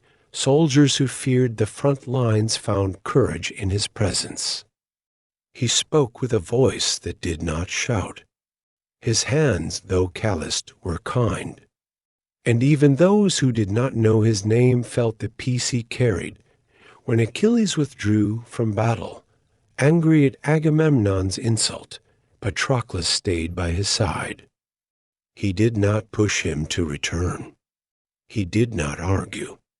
He simply listened, waited, offered presence in place of persuasion. But he saw the toll it took. He saw the Greek lines crumble, saw friends die, heard the cries for help that went unanswered. And he saw Achilles unmoved, hurting, stuck. It was in those moments that Patroclus began to carry something new, the quiet weight of decision. He had no divine armor, no prophecy, no need for fame, but he had love, and sometimes love steps forward when others will not. The day came when Patroclus could no longer watch the Greeks suffer. He had tended too many wounds, buried too many friends. He came to Achilles with a request to let him fight, not as himself, but in Achilles' armor. To the enemy, it would seem as if the great warrior had returned. It would rally the Greeks, restore order, turn fear into hope. Achilles, torn between pride and pain, agreed, and so Patroclus dressed in the shining armor forged for a demigod, bronze that had never tasted defeat, a helmet that had silenced armies. But beneath it was no immortal dot. It was Patroclus the gentle, the kind, the healer. He rode into battle not for conquest, but for compassion. His charge turned the tide. The Trojans faltered. The Greeks rallied. To those watching, Achilles had returned. But the illusion could not last. Patroclus pressed forward, deeper into the fray. He fought bravely, but without the edge of Achilles' fury. And then, as if drawn by fate, he met Hector, the prince of Troy, defender of the walls. In that clash, the truth was revealed. The armor was not enough, and Patroclus fell. He died far from the quiet tents where he once healed, far from the hands he longed to hold. His body struck the earth, and the illusion shattered, but in that moment he had done something no prophecy had predicted. He reminded the world that even in war, the softest hearts could still burn the brightest. When news of Patroclus's death reached Achilles, the world stopped, the sun still rose. The war still raged. But within Achilles, something broke that would never mend. He did not weep in front of kings. He did not speak for hours. He simply sat silent, cold, hollow.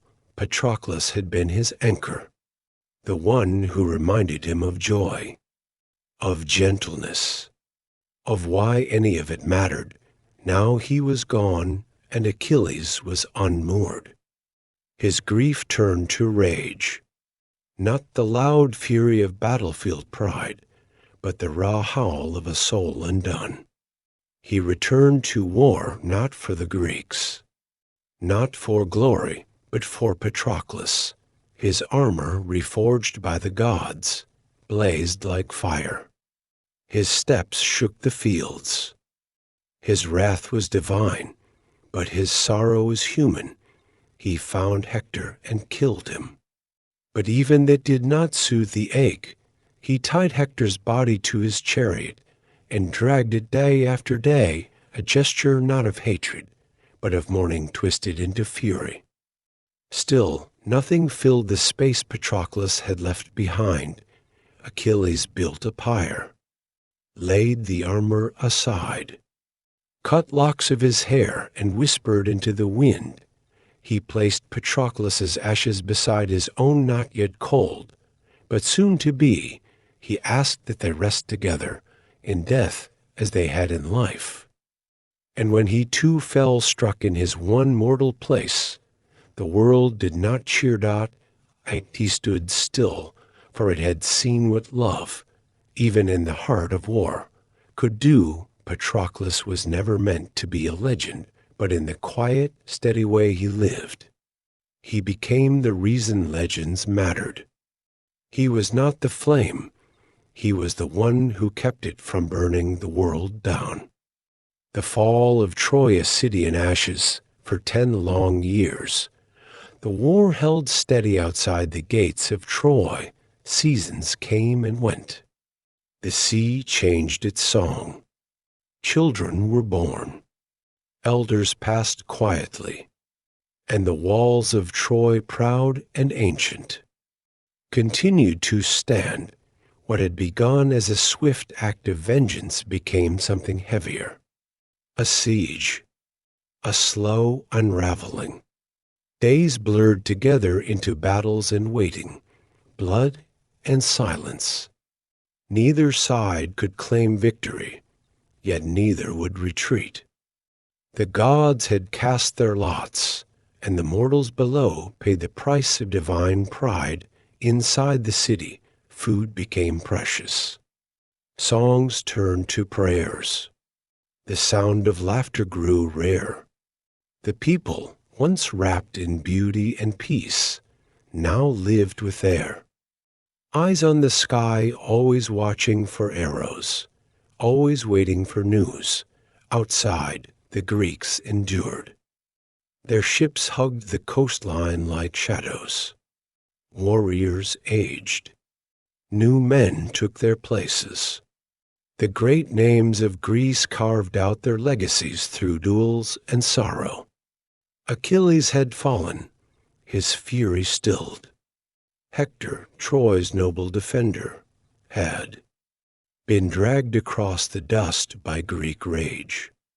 And yet, the city still held. The war was no longer about Helen alone. It had become a war of pride, of curses, of oaths that no longer made sense, and as the years passed, even the gods seemed tired. Their tempers cooled. Their voices faded. The war had grown beyond their reach. Now, all that remained was the stalemate and the heavy weight of waiting. Then came a new shape on the horizon, something strange, something unexpected, a wooden horse. Tall, silent, beautiful. It stood just outside the gates of Troy, carved with care, towering against the sky.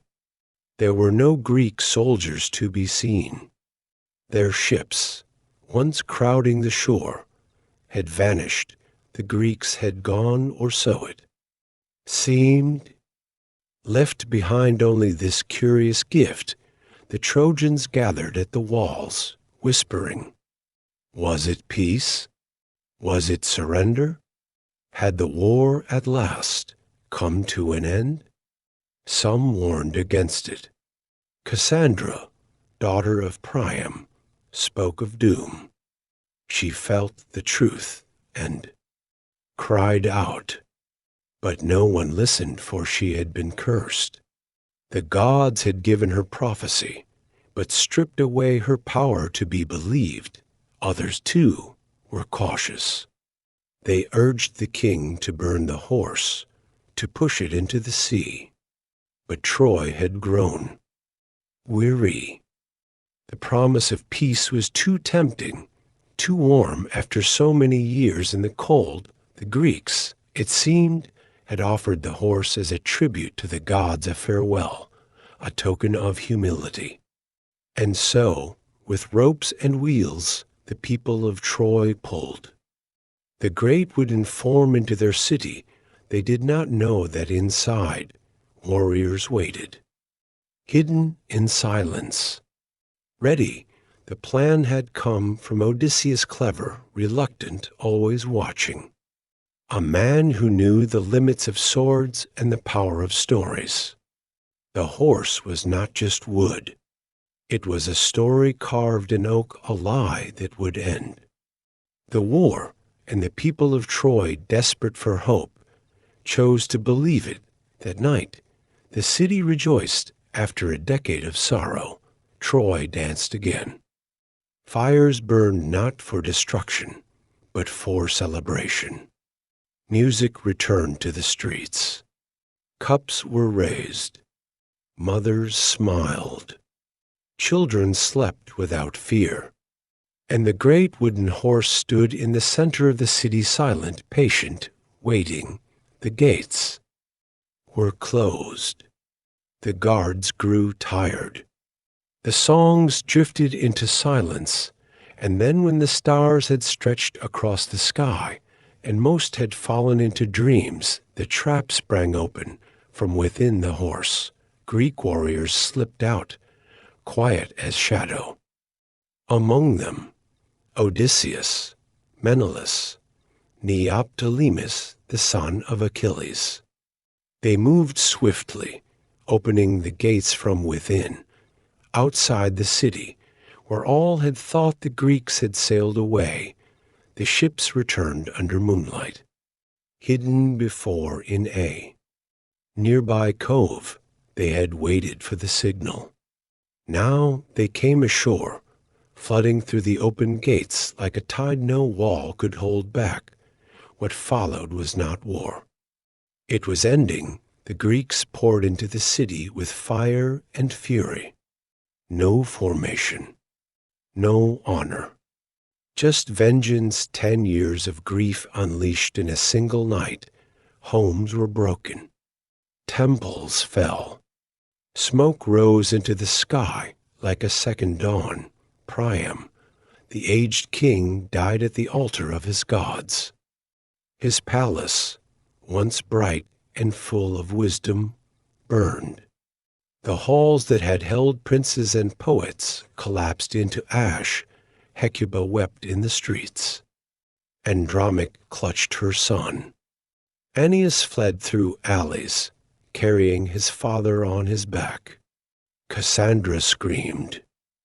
Again her warnings now drowned by flame, and Paris, the prince who once judged goddesses, vanished into the smoke.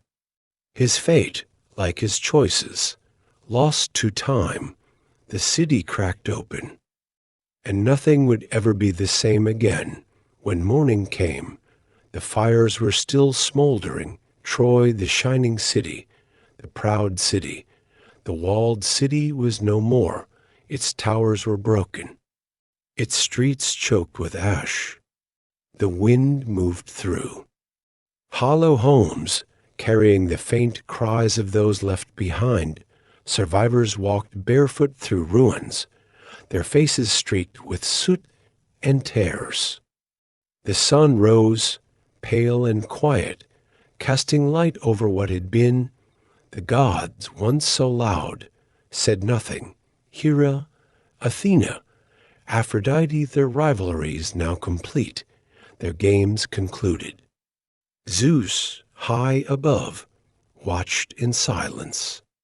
Even Apollo, who had loved the Trojans, was still. Troy had stood for centuries. It had survived storms, grown strong through trade, shone with art and grace. But it could not survive the choices of gods and men, the pride, the love, the vengeance that burned too brightly. Now only memory remained, the story of Troy would live on in poems, in songs, in quiet whispers by the fire. But the city itself had fallen, and in its place only stillness, a silence so deep it seemed to echo through time. The aftermath scars left behind when Troy collapsed in fire and stone. It did not vanish completely. Some voices remained. Some hearts still beat. And among the smoke, one figure moved with quiet resolve, not toward revenge, not toward battle, but toward survival. Aeneas. He was not a prince in line for the throne, nor a war-hungry commander. He was a man shaped by duty and by loss. As the city crumbled around him, Aeneas did not stay to fight or fall. Instead, he carried what little remained of Troy, not its walls or wealth, but its soul on his shoulders. He bore his aged father, Anchises, too frail to run. By his side walked his son, Ascanius, a child too young to understand the weight of ashes beneath his feet. And in his heart, Aeneas carried the memory of those left behind, the friends he could not save. The city that once shone in the morning light, he did not leave as a deserter. He left as a seed, guided by omens, dreams, and the trembling hand of destiny. Aeneas set sail.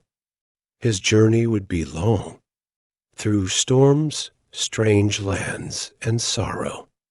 But he carried on, driven by a whisper that Troy was not truly dead, only scattered. His footsteps would eventually echo across the shores of Italy. His lineage, carried through the centuries, would bloom into the stories of Rome, not as conquerors of Troy's memory, but as its continuation. From fire came flight, from ruin, rebirth, and in the quiet figure of Aeneas walking into the dawn. With his father and son, the spirit of a fallen city rose again. Among the Greeks, there was no mind more admired than Odysseus. Clever, composed, full of wit and weight. It was his idea, the wooden horse that had ended the long war, his trick that had cracked open Troy's gates. But when the war was done, his true trial began. For 10 years he had fought. Now, 10 more would pass before he saw home. Odysseus boarded his ship, not as a hero returning to cheers, but as a man marked by the gods. Poseidon, god of the sea, had not forgiven him for pride, for silence, for sins not easily named. And so, the waves turned against him. His journey became a maze of misfortune, islands of enchantresses, monsters with many heads, temptations of rest, and songs that lured men to death. Each stop along the way peeled back another layer of his soul. Each challenge asked him who he really was beneath the armor, beyond the throne, home for Odysseus. Was Ithaca a quiet kingdom, a patient wife, a son who barely remembered his face? But that image faded behind the mist of his trials. For every mile he sailed, the man he had been slipped further behind, and when he did finally return, it was not to celebration, but to silence. His halls were filled with strangers.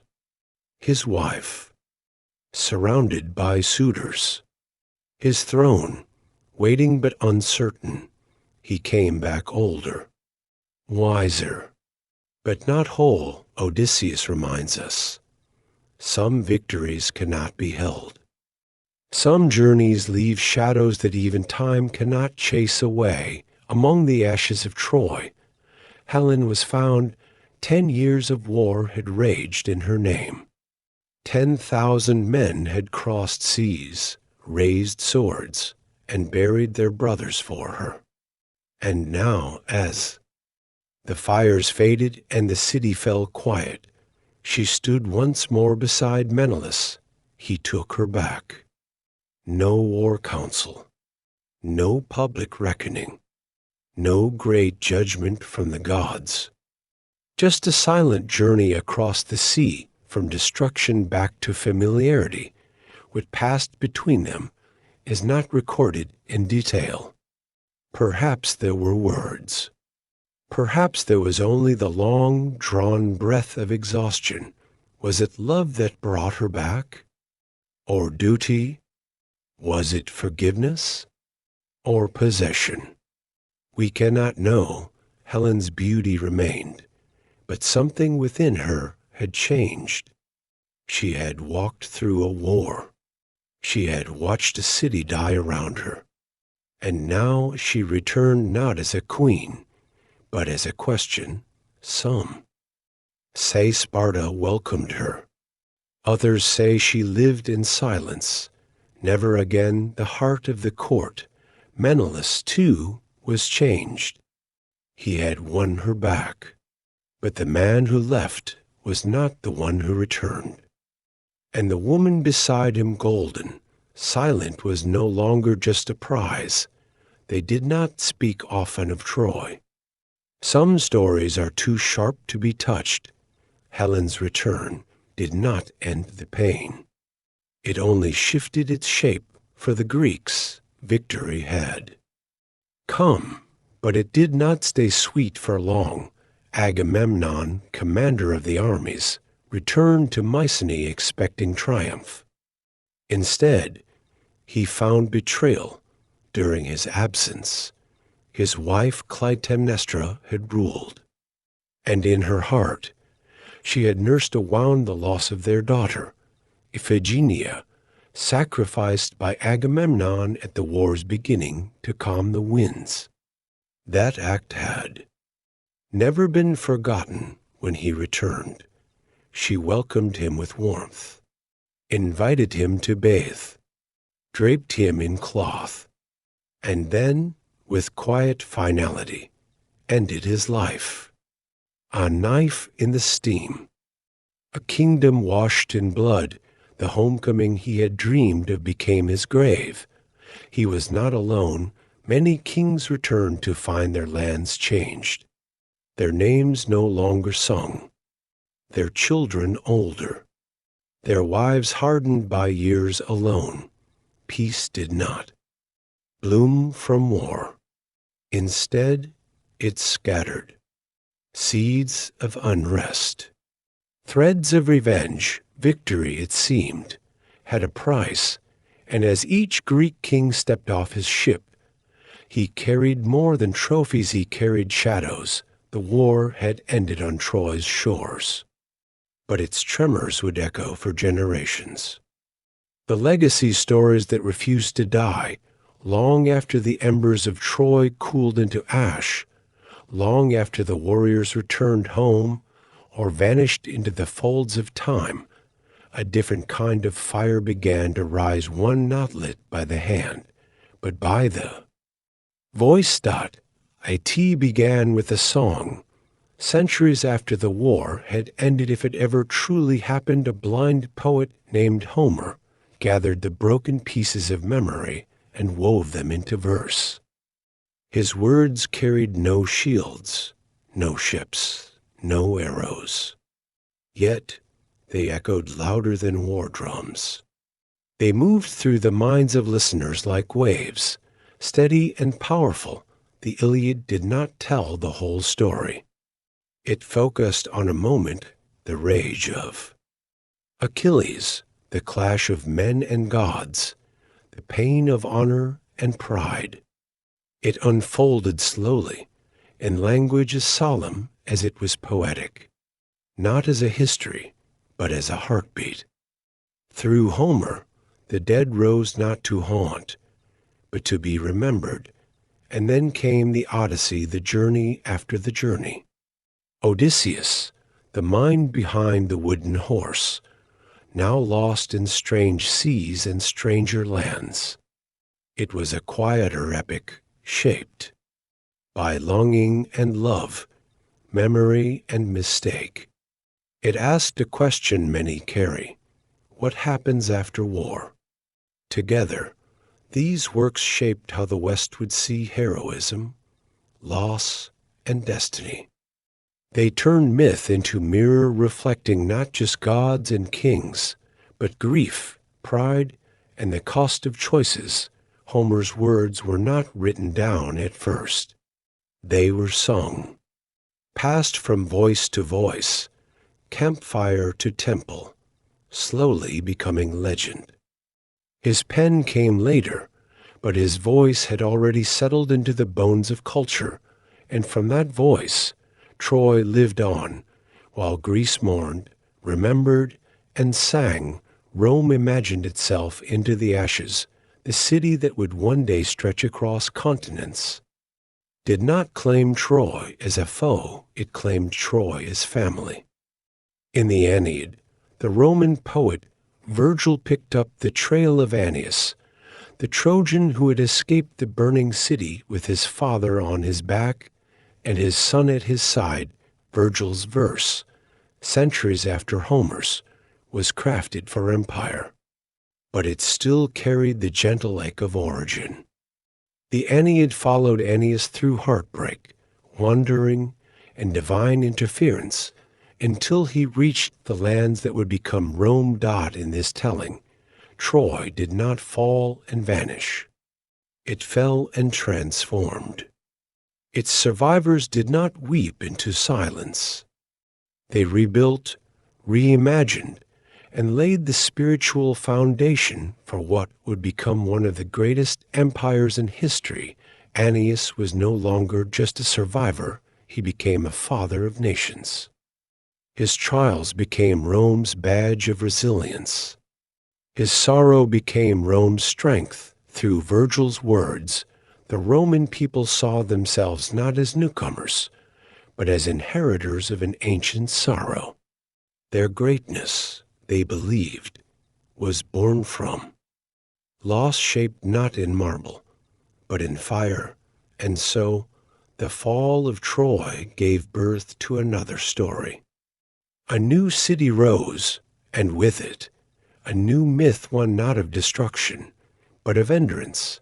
Troy, through Rome, became eternal.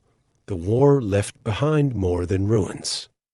It left behind names that shifted and echoed, taking on meaning far beyond their time. Helen, once a queen, became something more.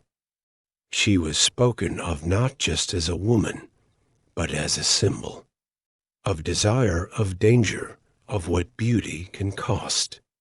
For some, she was guilty, the cause of it all. For others, she was trapped, a figure swept along by gods and men. Her face, poets said, launched 1,000 ships. But her silence, her true voice, was never fully heard. Achilles, the brightest flame on the battlefield, became the image of tragic heroism. Invincible, but for a single place. Mighty, but burdened by fate. His rage, his grief, his fall, these became lessons. He was strength and sorrow bound together, a reminder that even the greatest can break. Paris, the prince who chose love over logic, faded into shadow. He became a whisper of temptation, the man who reached for beauty and broke a kingdom. His name, once bold, softened into a question, and then there was Hector, noble and loyal, standing at the gates of his home. He became the quiet counter to Achilles' storm, the hero who fought not for glory, but for family. His fall struck deeply, not because it was surprising, but because it felt inevitable. These names no longer lived in history. They moved through stories, plays, paintings, and dreams. They became reflections of love and pride, of ambition and grief. They were not just remembered. They were used to teach, to feel, to wonder.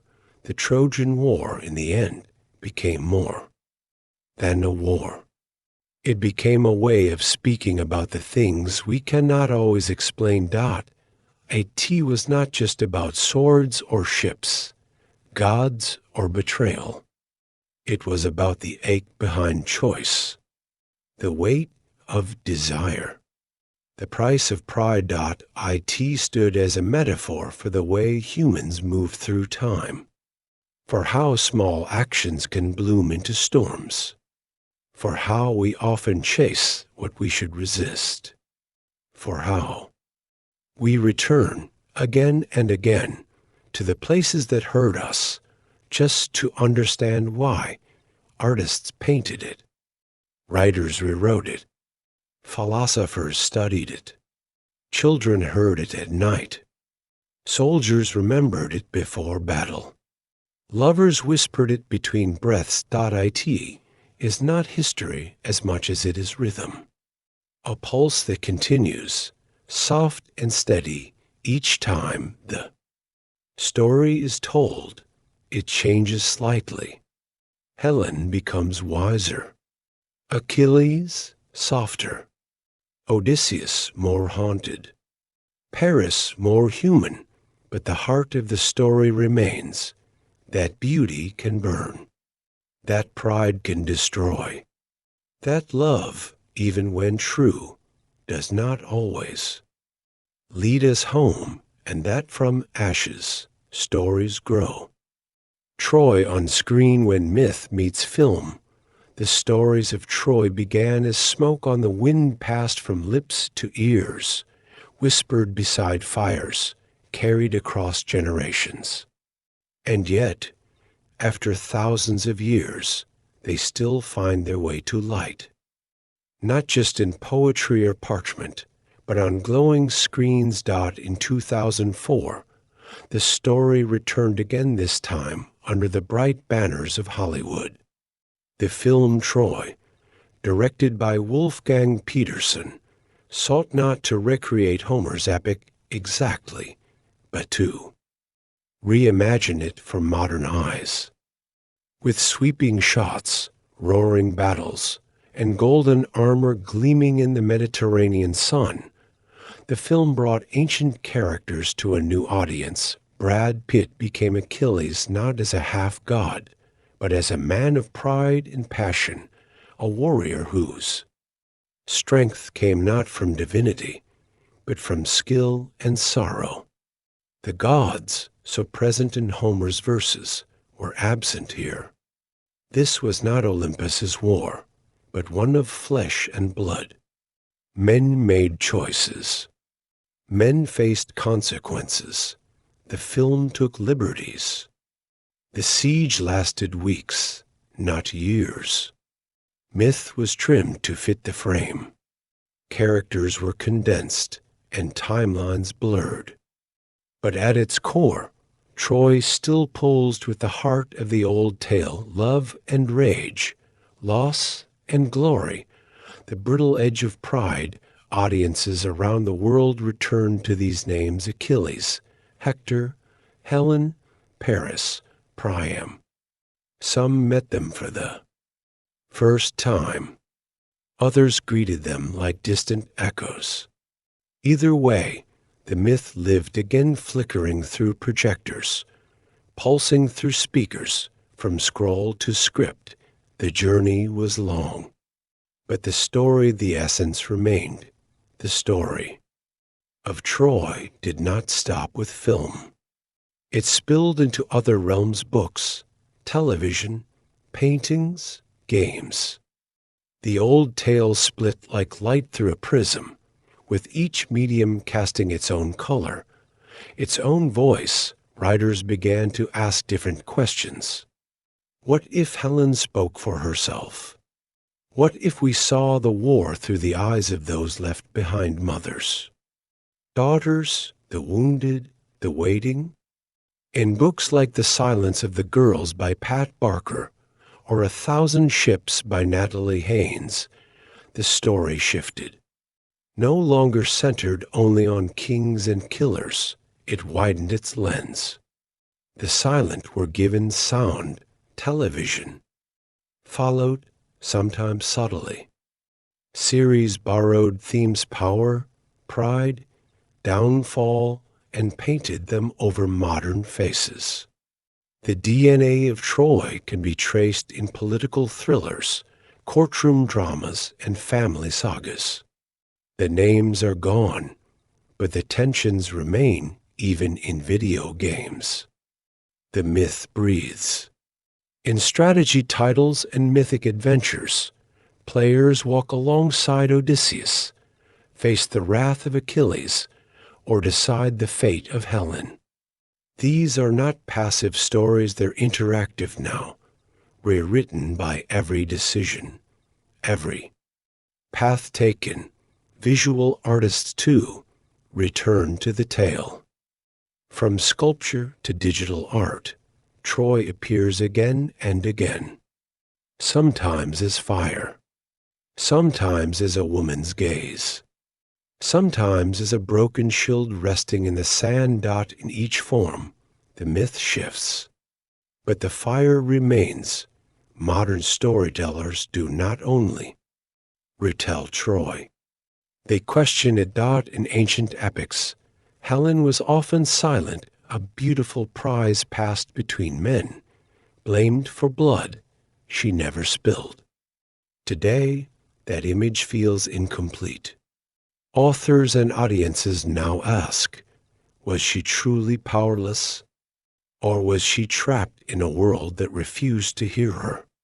Achilles, once painted in heroic strokes, is now often seen through gentler light. His rage remains, but so does his grief for Patroclus, his closest companion. Some stories imagine them as lovers. Others explore the depth of their bond without labels. Either way, Achilles is no longer just a blade. He's a heart, broken and burning. Even the gods, removed from some versions, are reconsidered.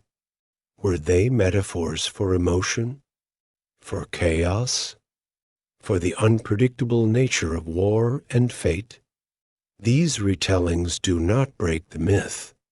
They bend it to reflect what we now see. Questions of consent, of power, of identity, of justice. When we revisit Troy, we do so with modern eyes. And what we find is both familiar and foreign. We don't just ask, what happened? We ask, how have we been telling?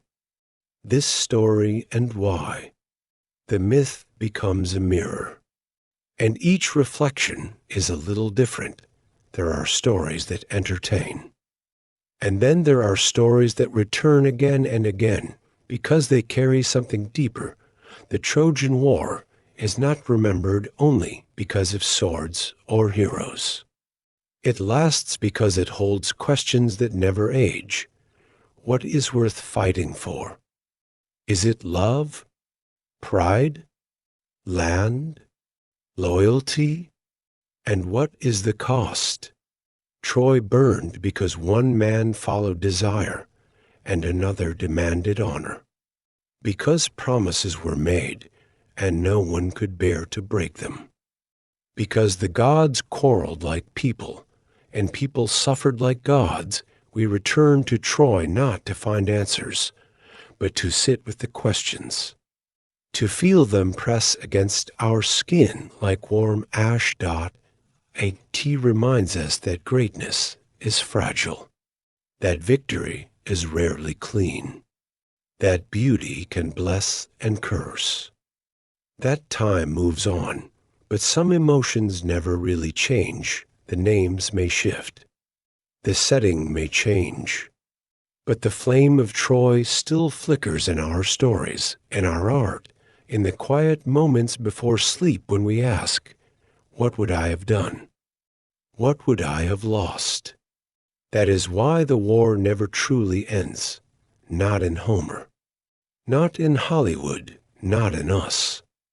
Zeus, the thunder above all, before Olympus, before temples were carved into stone and hymns whispered beneath open skies, there was a silence heavy and ancient. The world in those days belonged to the Titans. Cronus ruled then. A god. Of time and fear.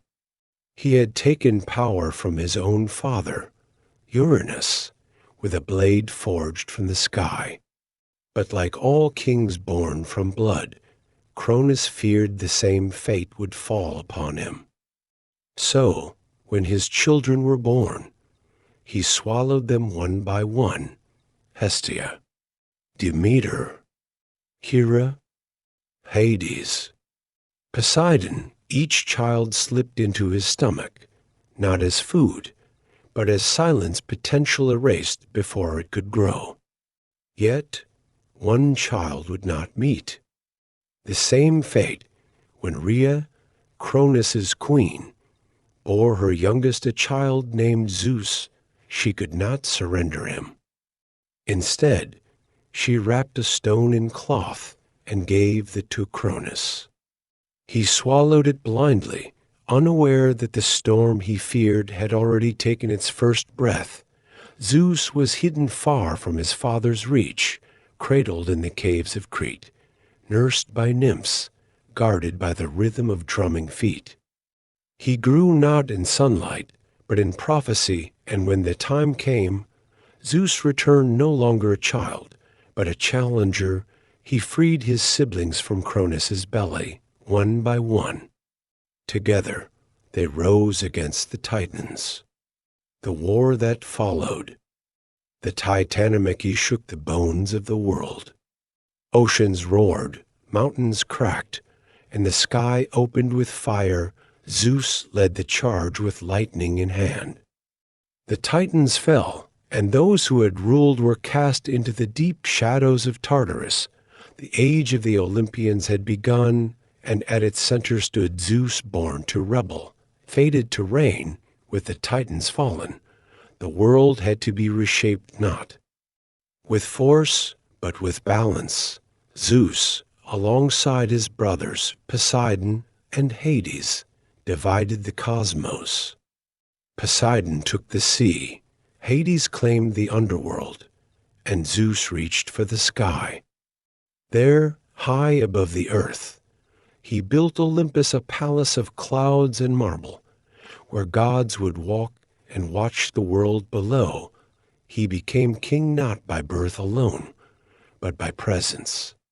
He spoke with command, listened with weight, and held thunder.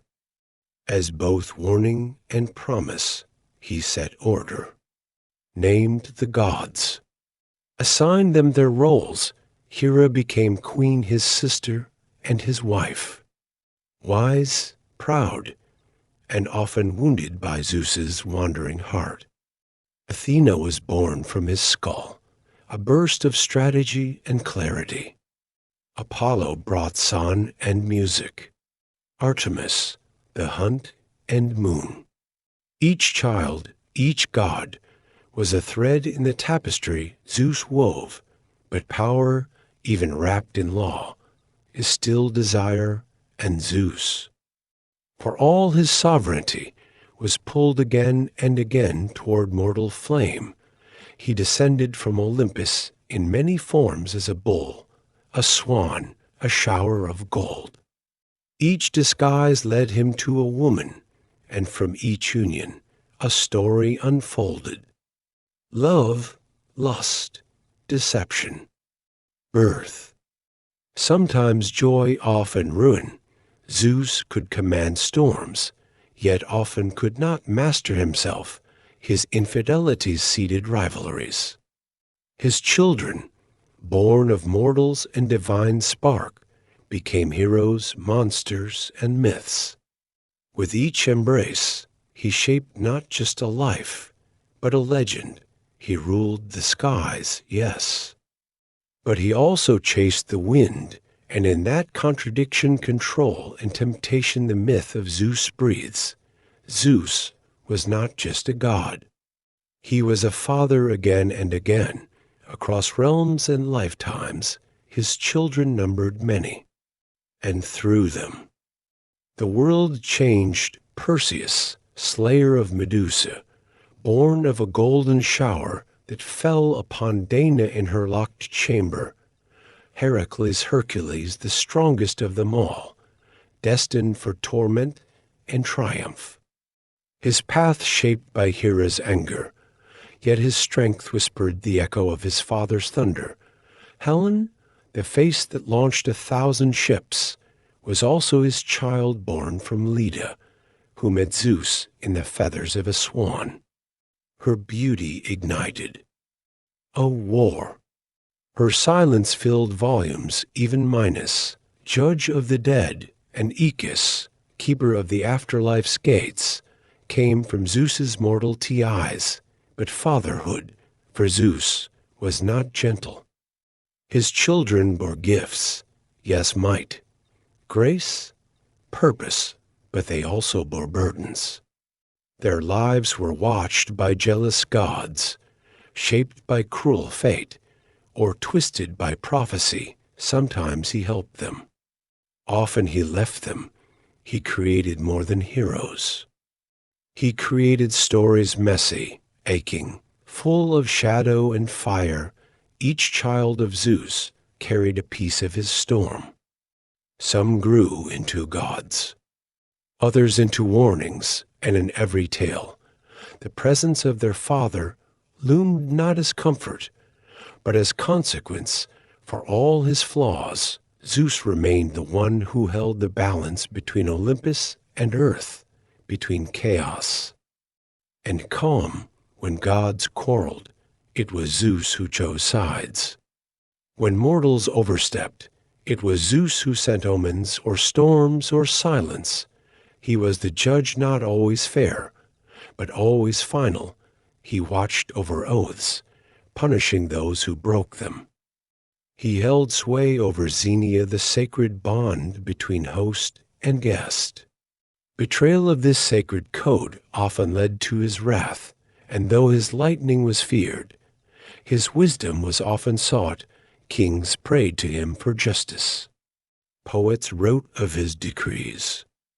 Oracles heard his voice in the rustle of leaves, the crack of thunder, the hush before rain. He was not gentle, but he was rhythm. When the balance tipped, when mortals flew too close to gods, or gods too close to men, Zeus would act, not always with cruelty, sometimes with quiet, a storm withheld, a vision granted, a punishment delayed. He knew that. Eternity was long, and sometimes the greatest power was patience. In this way, Zeus was not just a king. He was a measure, a reminder that power carries weight, that even gods must answer to order, that thunder, for all its fury, comes after stillness. Hera, the queen of storms and silence, she is called the goddess of marriage, not of love, but of promise, of commitment, of the thread that binds souls through storms and stillness. Hera's realm is not a place of flowers or lullabies. It is a hall of pillars, strong, stern, silent until stirred, born of the Titans Cronus and Rhea. Hera was swallowed like her siblings, then freed by Zeus, the brother who would one day become her husband.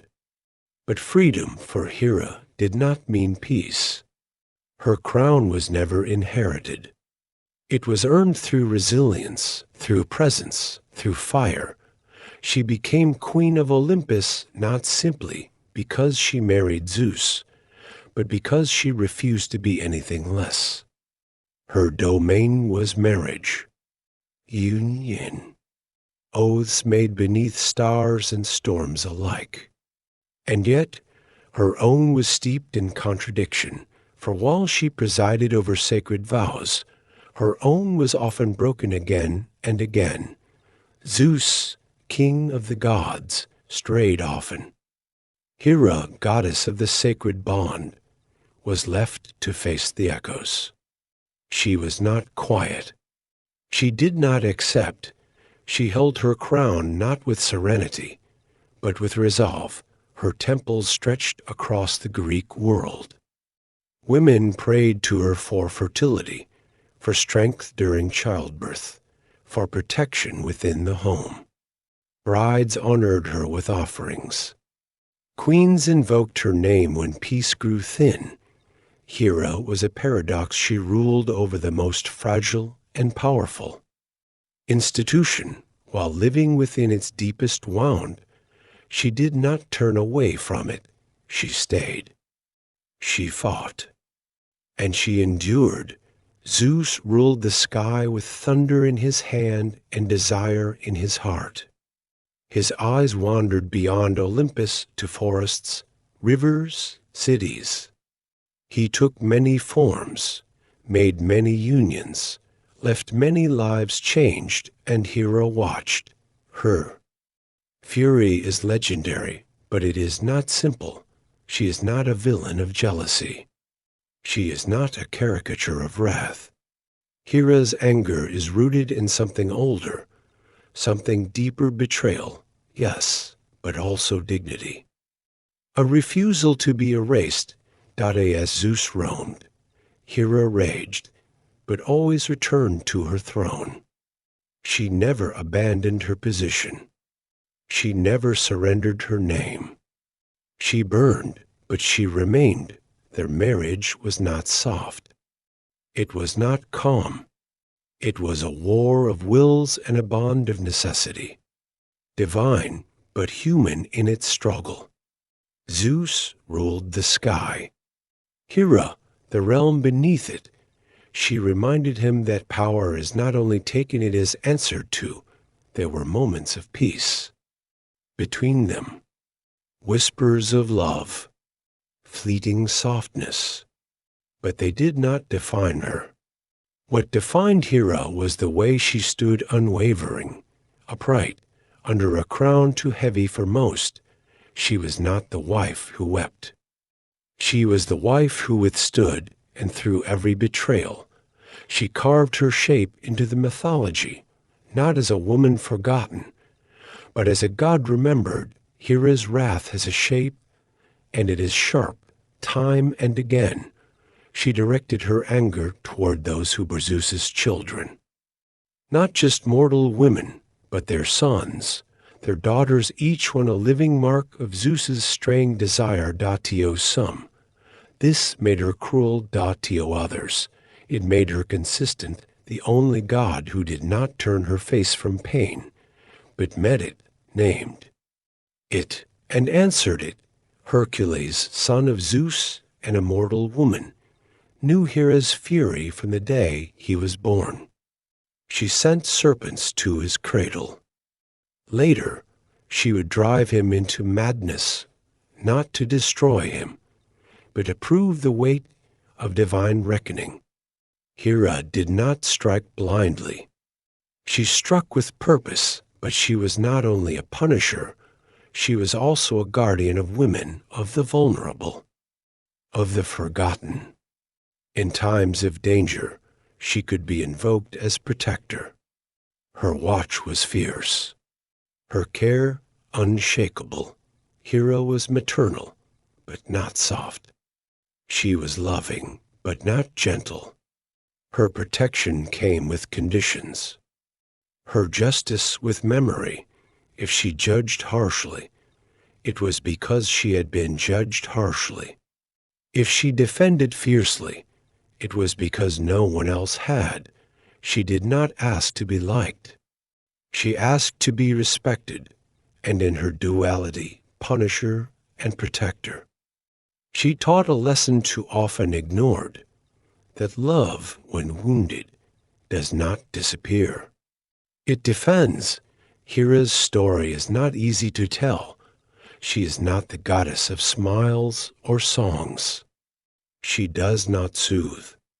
She does not vanish into the arms of heroes. She is not praised for her warmth, but remembered for her fire. She is not the favorite. But she is the constant. She exists in myth as resistance to being cast aside, to being quieted, to being reduced, while other gods seek glory in battle or adventure. Hera's triumph is quieter. She does not chase power.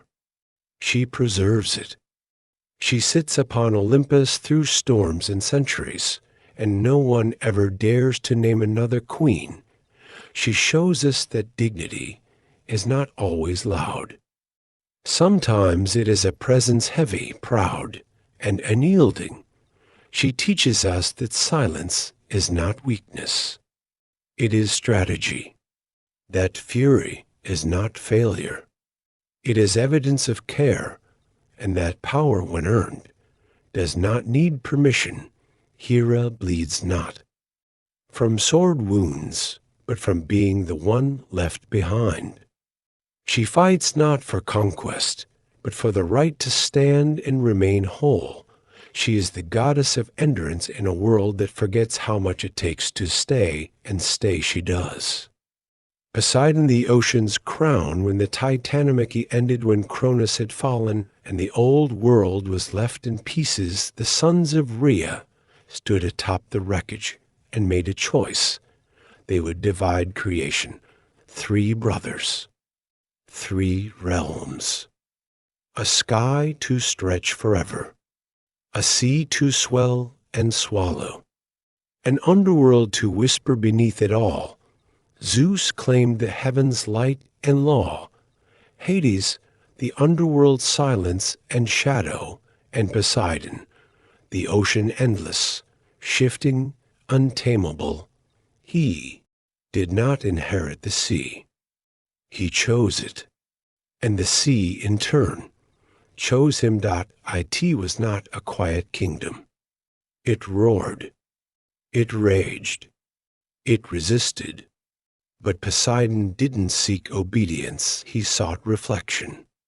The sea became his mirror, beautiful, dangerous, deep with secrets, never. Still, with his trident, a 3-pronged spear forged from the bones of the earth, he stirred tides like spoons in wine. He could calm storms or conjure them. He could sink islands or raise new ones from foam and fire. His palace lay beneath the waves, a hall of coral and crystal, guarded by dolphins and sea nymphs, where the floor danced with light. But Poseidon was rarely home. Like the tide, he moved, always just out of reach, always watching, the sea became more than his home. It became his skin, his breath, his presence in the world, and like the ocean he ruled. Poseidon could not be contained. Poseidon's name is carved not just in water, but in stone. He is not only the god of oceans, he is the earth shaker. The one who walks beneath the crust, whose footsteps crack mountains and send waves rushing inland like wild horses. His moods move the world. When angered, he does not yell. He splits the ground open. He lifts coastlines like curtains. His rage is not theatrical, it is elemental. Felt in trembling soil, in the churn of waves beneath a clear sky, he is not cruel, but he is wild. Mortals learn to respect him not with fear, but with awe. Sailors offered wine before voyages. Fishermen whispered his name before casting nets. Cities prayed that his gaze would pass over them without pause, but when he noticed, it mattered. There are tales of Poseidon sinking entire fleets, not from vengeance, but from warning. His wrath is a reminder, you do not master the sea. You borrow it. He punished arrogance, but often spared the humble. Those who crossed him out of pride rarely escaped. But those who asked gently, waited wisely, sometimes found mercy in the eye of his storm. He is power without pretense. He does not negotiate. He declares. Poseidon teaches that nature is not here for conquest. It is not an enemy to tame, nor a prize to claim. It is a kingdom, and he is its crown. Builder of lost worlds for all his rage, Poseidon also created. He did not only break. He built with vision, with beauty, with the quiet yearning of gods who dream like mortals. Atlantis was his masterpiece, a city shaped from ocean's breath and earth's promise. Rings of water and land spiraled outward like the coils of a shell. The center held temples, towers, and gardens that glowed under moonlight. It was a place of balance between land and sea, power and peace. Poseidon gave Atlantis to his sons, born from a mortal woman he had loved. They were meant to rule with justice, to keep pride in check with wisdom. For a while they did, but beauty has a shadow. And Atlantis began to forget its source. Its rulers turned their gaze inward. Power grew heavy. Temples turned to trophies. The city that was born from harmony began to echo with ambition. Poseidon watched. He waited, and then, one day, he took it back. The sea rose not in fury, but in finality. Atlantis slipped beneath the waves, silent as breath, not destroyed in chaos, but returned to the depth it came from, a paradise undone by pride. A mirror of its maker, powerful, glorious, and destined to remind Atlantis was never just a myth. It was a message that creation without humility drifts toward ruin, and that even the gods cannot make beauty stay. The salted edge of divinity Poseidon gives, and he takes. He raises islands, but crashes cliffs. He calms harbors, but pulls ships into darkness. His blessings arrive with warning, his miracles with shadows. He is a God of contradiction, not because he is uncertain, but because he is complete. In him lives both protector and destroyer, guardian and punisher. He can gift a horse to a king, or a drought to a nation.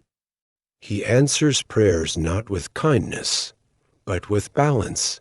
He does not apologize for power. He wears it like tide and thunder natural, inevitable, and still there is softness beneath the salt. He loved deeply, though not always gently. He fathered children not just of strength, but of wisdom. He roamed not because he was restless, but because he was everywhere in rivers and lakes, in rainfall and foam. To know Poseidon is to understand that divinity does not mean perfection.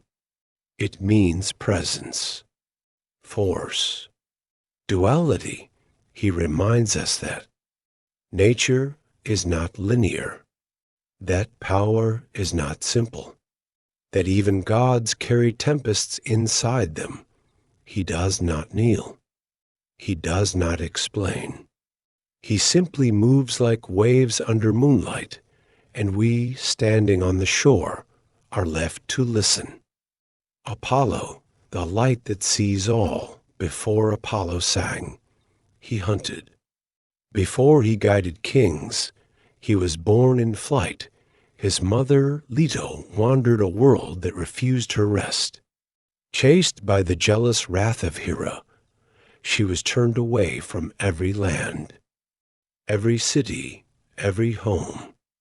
No place dared welcome the woman carrying Zeus's children, not for lack of kindness, but for fear of divine revenge. Mountains closed their valleys. Islands turned their shores. And still Leto searched. Only Delos, a rocky and barren island, offered silence instead of rejection. It was small, forgotten, untamed, and so safe. There, under a palm tree beside a silver lake, Leto gave birth first.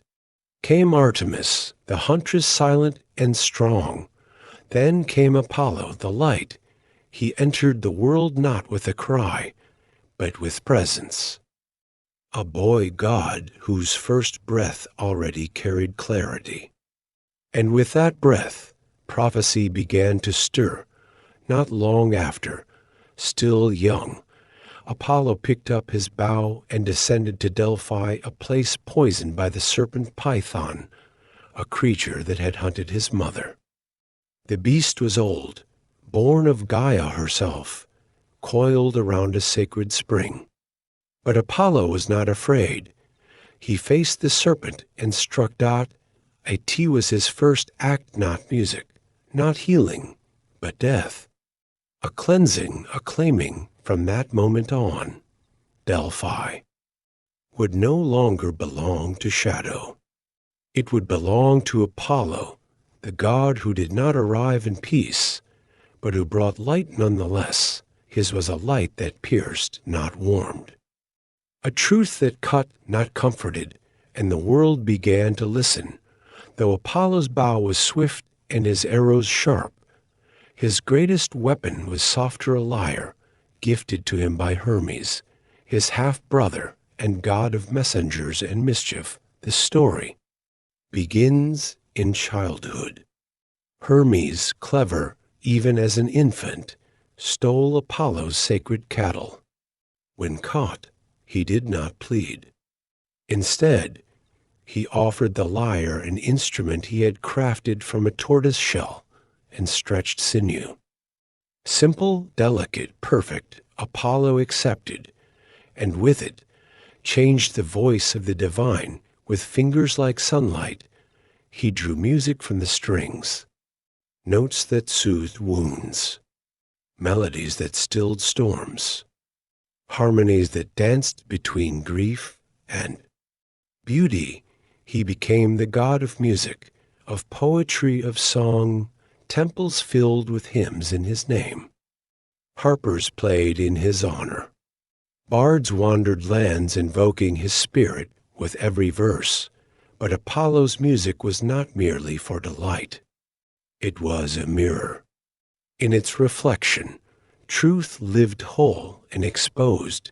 His lyre became a language for what could not be spoken. Regret, longing, sorrow, hope all threaded into sound. Drifting through olive groves and marble halls, his presence brought calm.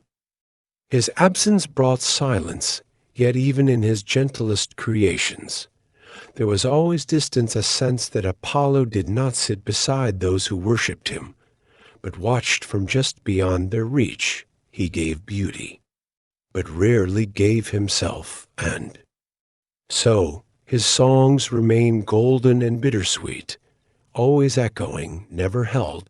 If the lyre sang of emotion, the oracle spoke of fate. At Delphi, where once the serpent Python had ruled, Apollo built a sanctuary. There, between the stones, a voice would rise, not his directly, but through the mouth of a mortal.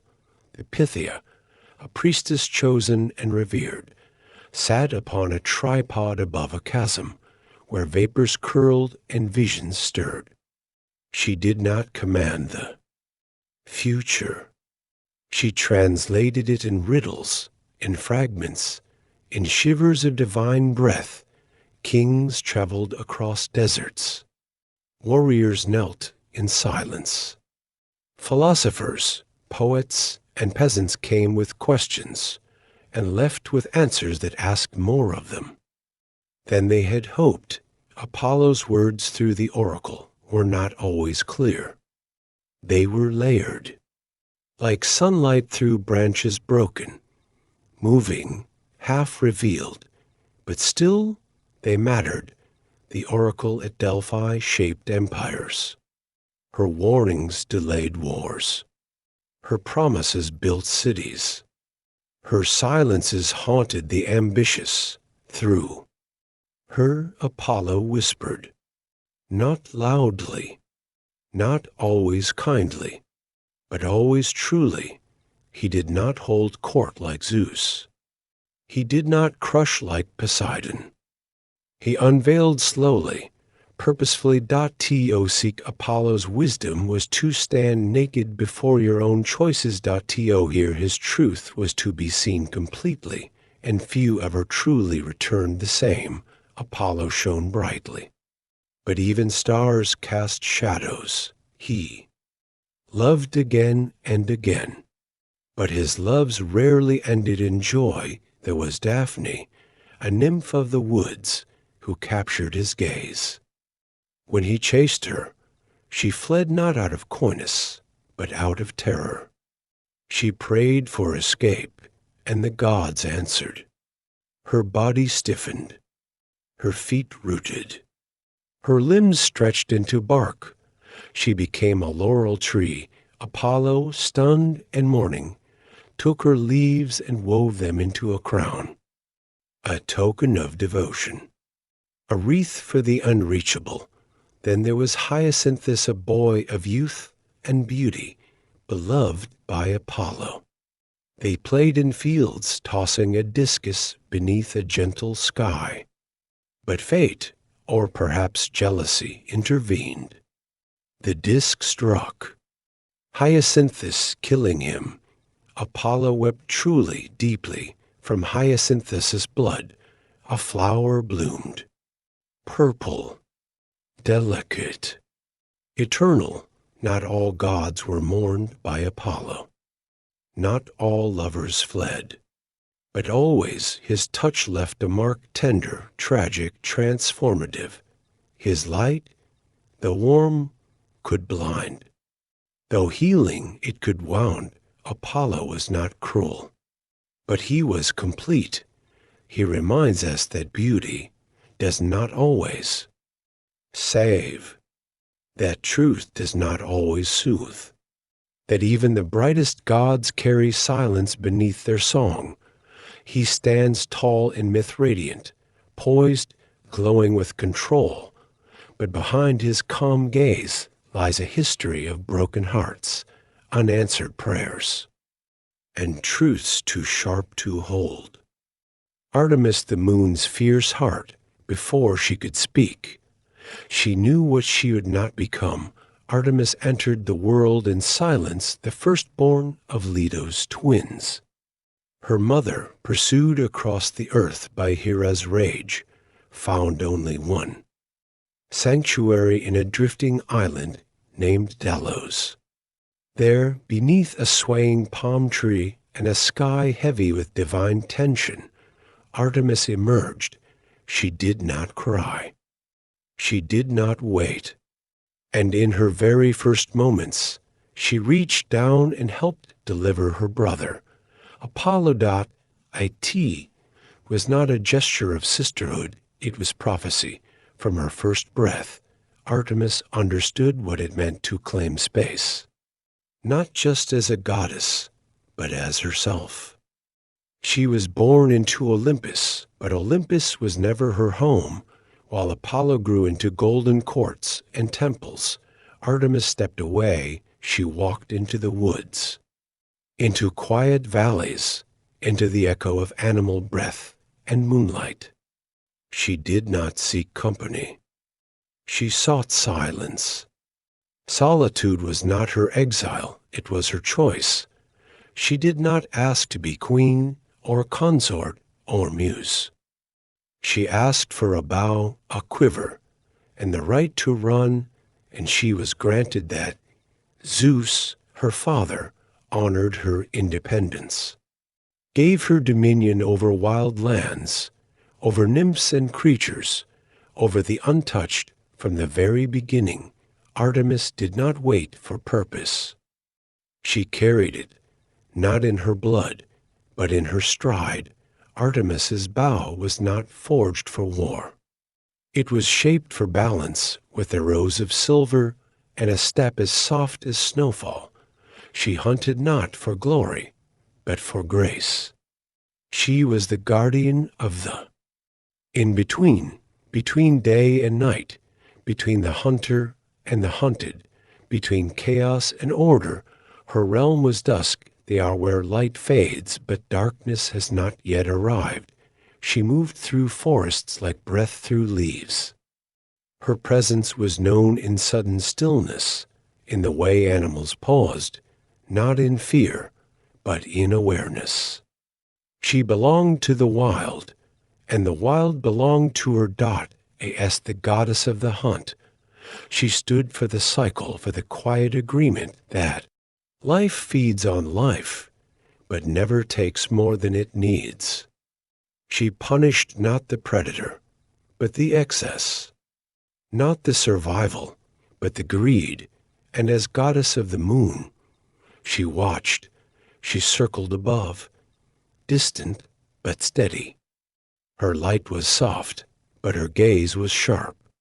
The moon she wore across her brow was not decoration. It was warning. It saw all. Artemis was not wild in the way of storms.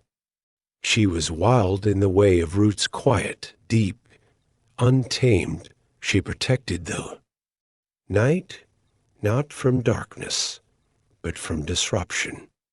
She guarded the paths animals took, the waters they drank from. The quiet humans had forgotten how to hear. Her bow brought silence. Her presence restored rhythm. She was not the huntress of death. She was the huntress of balance. In a world of gods who took what they wanted, Artemis stood alone. She made a vow not of hatred, not of coldness, but of clarity. She would remain untouched, not because she rejected love, but because she loved herself and her freedom more. She swore herself to chastity, but not in fear of desire. Rather, she refused the expectation that she must be given, claimed, or adored to be whole. Her body was not a bridge to legacy. It was her own, and she extended that protection to others, to nymphs who followed her, to girls who ran with her. Under moonlight, to women who sought refuge from a world that rarely asked their permission. She was not soft, but she was safe. Those under her care were not pampered, they were powerful. They learned to trek, to run, to read the wind, to live without needing to be saved. She did not raise princesses. She raised guardians for Artemis. Purity was not a moral prize, it was sovereignty. The right to be unbroken. The right to belong to no one.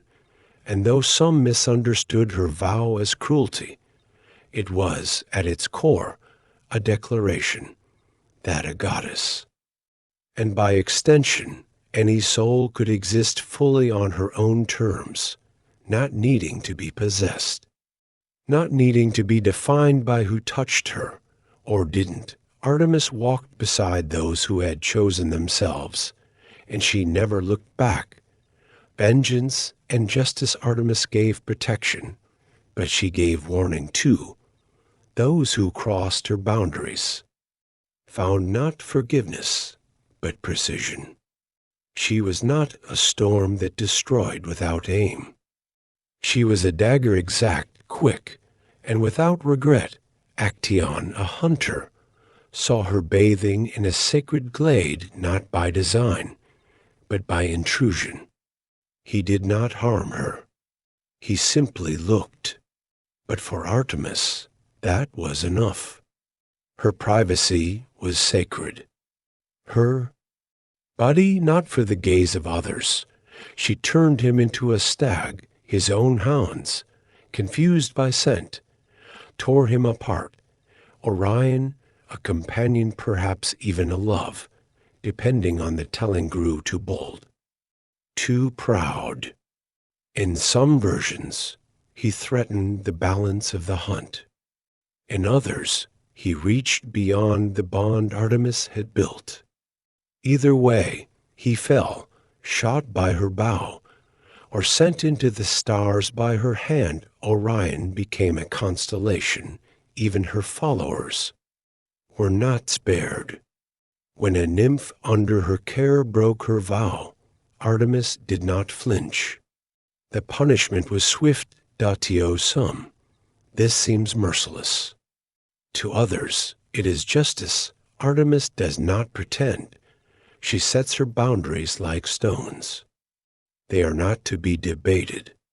They are not to be softened. They are what allow her and those she guards to remain free. She does not rage. She does not weep. She acts, not for revenge, but for rhythm, for the unspoken law that says, "This is sacred, you are warned." Ours the flame that fights. He was born into Olympus, but never truly welcomed. Ours god of war, of blood, of fury, was the son of Zeus and Hera. But unlike his siblings, unlike the clever Athena or the radiant Apollo, ours carried a fire that others feared more than they admired. Zeus, his father, saw him as a liability, a god too full of impulse, too wild to trust. He spoke openly of his disdain, calling ours a brute, a disgrace. Not because ours failed, but because he made others uncomfortable. Athena, born of strategy and intellect, looked at her half-brother with disdain. Her war was about timing, tactics, the mind behind the shield. His was the clash, the roar, the heartbeat before the blade meets bone, and so ours stood alone not as an exile, but as an outsider. But ours never apologized. He never asked to be loved, never begged for a place beside the polished gods of reason and light. He did not seek approval. He sought movement. In the stories, he comes fast, loud, without warning. He is not the cause of conflict, but the presence within it, the God who arrives the moment rage breaks loose, who breathes where fear lives, who grows louder as the world burns brighter. Even among gods, ours was misunderstood. But that did not stop him from being essential, because when war breaks, when peace fails, when order shatters, It is not the thinkers who remain. It is the ones who know how to fight. Ours is not the general behind the line.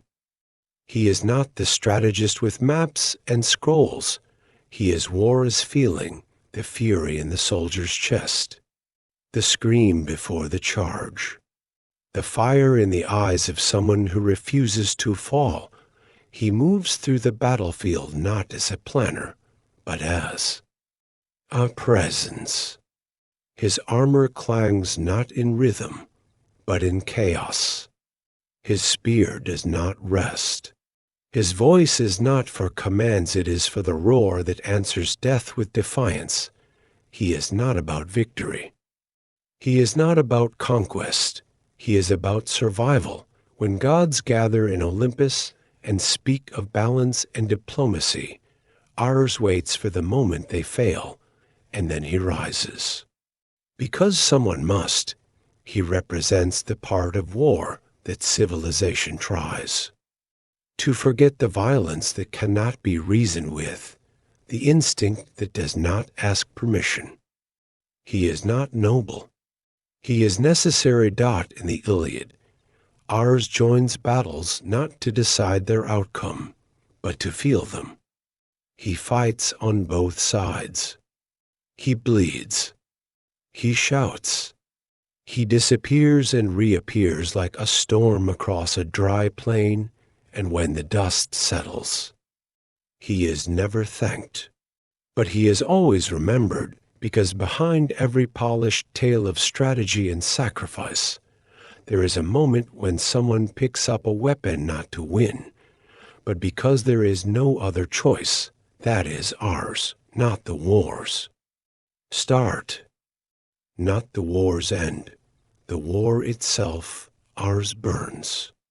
Aphrodite glows. One is the god of violence, the other the goddess of love, and still they found each other. Their love was not quiet. It was not pure. It was not celebrated in Olympus. Aphrodite was married to Hephaestus, the god of fire and forge. Ours was known for rage, not romance, but love does not always ask. In secret they met. In longing they collided. Their passion was not soft, it was wild, unpredictable, full of sharp edges and breathless pauses. They were opposites in domain, but twins in intensity. From their union came children, some violent, like Deimos, terror and Phobos fear, others more subtle, like Harmonia, the goddess of harmony. Born from chaos and desire, their love was discovered, of course. Hephaestus caught them in an unbreakable net, exposed them to all of Olympus. The gods laughed. The lovers did not, because their bond was never meant for approval. A tea was a meeting of forces the world keeps apart. Beauty and brutality, lust and loyalty, the ache behind pleasure, the softness behind violence.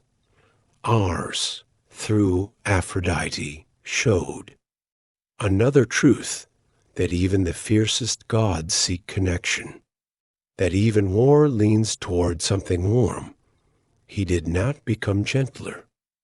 She did not become harder, but together they carved space for a kind of love that does not fit into songs, only into stories whispered when no one else is listening. Love that burns, that bruises, that stays. Not all gods are loved equally, but in Sparta ours was honored, while other cities offered him small altars.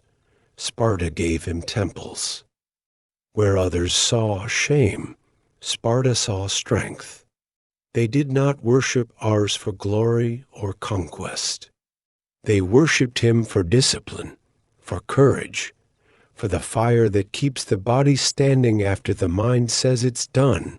Sparta knew that war was not a game, that it was not poetry, that it asked for more than strategy. It asked for pain.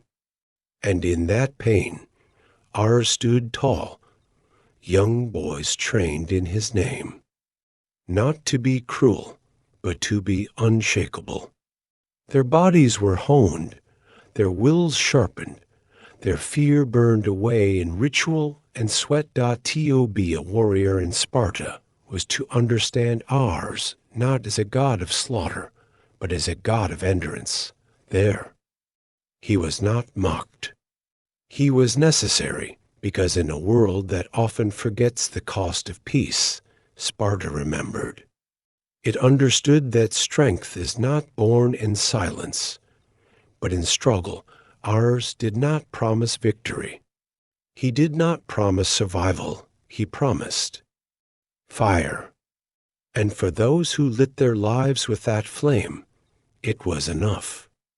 Aphrodite love and all its chaos. Before she was a goddess, she was a wave, a whisper, a shimmer on the surface of a world still reeling from birth. Aphrodite did not come quietly, and yet she did not scream. Her story begins not in the joy of creation, but in its rupture. Cronus, in rebellion against his father Uranus, severed sky from earth, and from that wound from the sea that swallowed what fell came foam, and from that foam Aphrodite rose. And no cries, no thunder, just emergence. She stepped from the sea like memory from a dream, fully formed, radiant, and beyond understanding. Her arrival was not greeted with banners or fanfare. It was met with silence, the kind that follows awe. She changed the world. Before she spoke a word, birds paused in flight. Flowers bent toward her as if in prayer. Even the gods turned, unsure whether to worship or run. She was not born of love, but she would define it, not the soft kind, but the kind that disrupts, that burns behind the ribs, that wakes a man from sleep and makes kings cross oceans. Aphrodite's beauty was not about perfection. It was about gravity, a pull, a reminder that no matter how mighty the gods may be, they are not immune to desire. And in that moment, with salt on her skin and sky in her eyes, the world changed. Aphrodite walked among gods, not above them. But she did not need a throne. She needed only a girdle, a simple enchanted belt, gifted or born with her. No one is certain. It was not gold. It did not glitter. But when worn, it awakened something deep and ancient in the hearts of those who saw her. Not lust, not obsession, longing, a hunger not for possession, but for closeness. A need to be chosen, to be seen, to be enough. This was her power. She did not swing swords. She did not cast bolts of lightning or shape mountains. She stepped through Olympus untouched and untouchable, not because she was above harm, but because she had already won. Even Hera, queen of gods, once asked to borrow the girdle, desperate to sway Zeus. Even immortals, powerful beyond imagining, turned to Aphrodite when they needed the one thing they could not summon on their own. Desire, not the fleeting spark, but the deep burn. Aphrodite did not command armies, but armies rose because of her. She did not cast spells, but kingdoms fell at her name. Her girdle was not a weapon in the traditional sense, but in a world built on strength, it proved something else entirely, that hearts, even divine ones, are easier to conquer than cities. She did not mean to start a war, but she did. The gods once held a wedding, Peleus and Thetis, a mortal and a sea nymph. All were invited except one, Eris, goddess of discord. In her anger, she tossed a golden apple among the guests, inscribed with just 3 words, too. The fairest, Hera, Athena, and Aphrodite each reached for it, none would step aside. So they turned to a mortal Paris of Troy to judge. Hera offered power. Athena, wisdom and glory. Aphrodite offered love, not just any love. She promised him Helen, the most beautiful woman alive. Though Helen was already wed to Menelaus, king of Sparta, it did not matter. Paris chose Aphrodite, and the world unraveled. Helen followed him to Troy, whether through magic or her own yearning. Menelaus called upon the old oaths. Greece armed itself. 1,000 ships launched, and Aphrodite, in the quiet of Olympus, watched what her gift had done. It would be easy to call her cruel, to say she cared only for the game, but love true. Love is not safe. It disrupts. It pulls people from paths, from peace, from themselves. Aphrodite does not force this. She reveals it. Paris did not fall for a spell. He fell for the idea that someone, somewhere, could love him more than duty. Aphrodite showed him the mirror. He walked through it willingly, and a war began.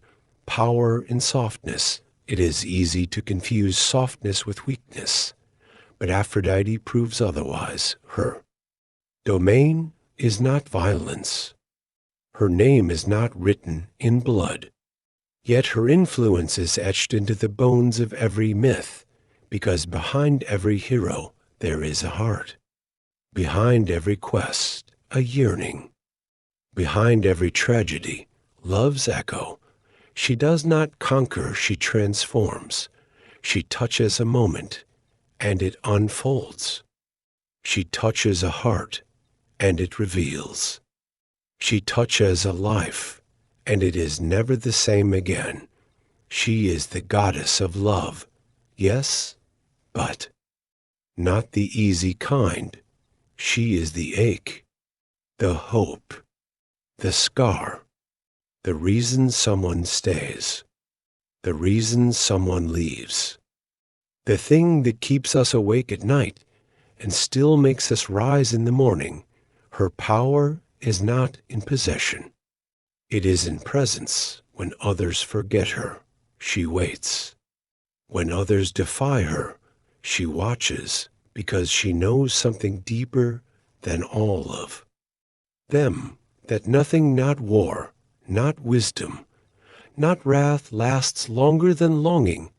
Aphrodite is the quiet undercurrent of every story, not loud, not commanding, but always, always there. Hades, the stillness beneath. When the war against the Titans ended, the world lay bare, waiting to be rebuilt. The 3 brothers, Zeus, Poseidon, and Hades, stood before its new borders, its new skies, and its hidden depths. They cast lots, not to compete, but to decide. Zeus drew the sky, Poseidon the sea, and Hades. The underworld. It was not punishment. It was fate. There was no celebration for the realm Hades received. No throne of golden light. No cheering winds or cresting waves. Only shadow. Stillness. The place where souls go when the story ends. But Hades did not complain. He stepped into the underworld not with resentment, but with resolve. For though it lacked glory, it was essential. It was the balance to life, the answer to birth, the keeper of what is lost. The world needed someone who would not flinch at endings, someone who would not flee the silence. Hades became that god, He did not demand temples. He did not seek worship. He became what the world needed and what no one else wanted: to be the custodian of memory, of mourning, of rest. He was not cast out. He was called down, not as a warning, but as a witness. The underworld is not one place, it is many. It lies beneath the world of the living like a dream half remembered. Its paths are winding, its rivers speak in riddles, and its gates are watched by a three-headed hound named Cerberus, who lets souls pass inward but never back. There is the river Styx, cold and solemn, where oaths are sworn and broken truths are punished. The Lethe, the river of forgetting, where memories are washed away like sand in tide. The Acheron of sorrow, the Phlegethon of fire, the Cocytus of lament. Hades walks these banks not as a tyrant, but as a keeper. He does not stir the waters. He does not raise his voice. He listens. Each soul that enters his realm carries its weight, its story, its silence. He judges fairly, not with anger, but with clarity. Those who lived with justice find peace. Those who lived with cruelty meet their reflection. But none are erased. None are mocked. The Elysian fields lie beyond for the rare souls who lived with such beauty that even death cannot dim them. And for the most broken, the realm of Tartarus waits not as vengeance, but as reckoning. In this layered world, Hades is not a god of fear. He is the architect of balance. Each gate, each hall, each whispering breeze is built upon the knowledge that nothing, not even gods, escapes the quiet truth of endings. And still the world turns, because he holds the weight. Persephone's shadow, the story is told many ways: that he took her, that she chose him, that she ate the seeds and sealed her. Fate, that he tricked her, or that he waited, patient and unseen, until she looked at him not with fear, but with something else. The truth, like the underworld, has layers. Persephone was the daughter of Demeter, goddess of harvest, of growth, of things that bloom beneath warm skies. But Persephone was not only a flower. She was also the wind, curious, restless. One day she vanished. Demeter searched the world. Crops failed. Fields withered. The world held its breath, and then she was found in Hades' realm. Not broken, not harmed, changed. Some say he abducted her. Others say he offered her a different kind of freedom. Not one of sunshine and petals, but of shadow and throne. She ate 6 pomegranate seeds. A simple act, but one that echoed like thunder through the realm of gods. Because to eat in the underworld is to belong, and so a deal was struck. For 6 months she would stay with Hades. For 6 she would return to her mother. Thus the seasons began. Spring for her return, autumn for her departure, winter for the grief that followed. Hades, in all his silence, had found something unexpected, not just a queen, but an equal. Persephone did not soften the underworld. She gave it rhythm. He did not cage her. He waited for her to return, and she did. Hades is not loud. He does not cast thunder like Zeus or churn oceans like Poseidon. His power is not in spectacle. It is in permanence. He does not rise in wrath. He stands in stillness. His crown is shadow. His voice, low and measured. He does not boast. He does not chase. He rules, and in his realm, that rule is final, the living may forget him. The gods may overlook him. But every story, no matter how bright, ends with his name. His justice is not swift, it is certain.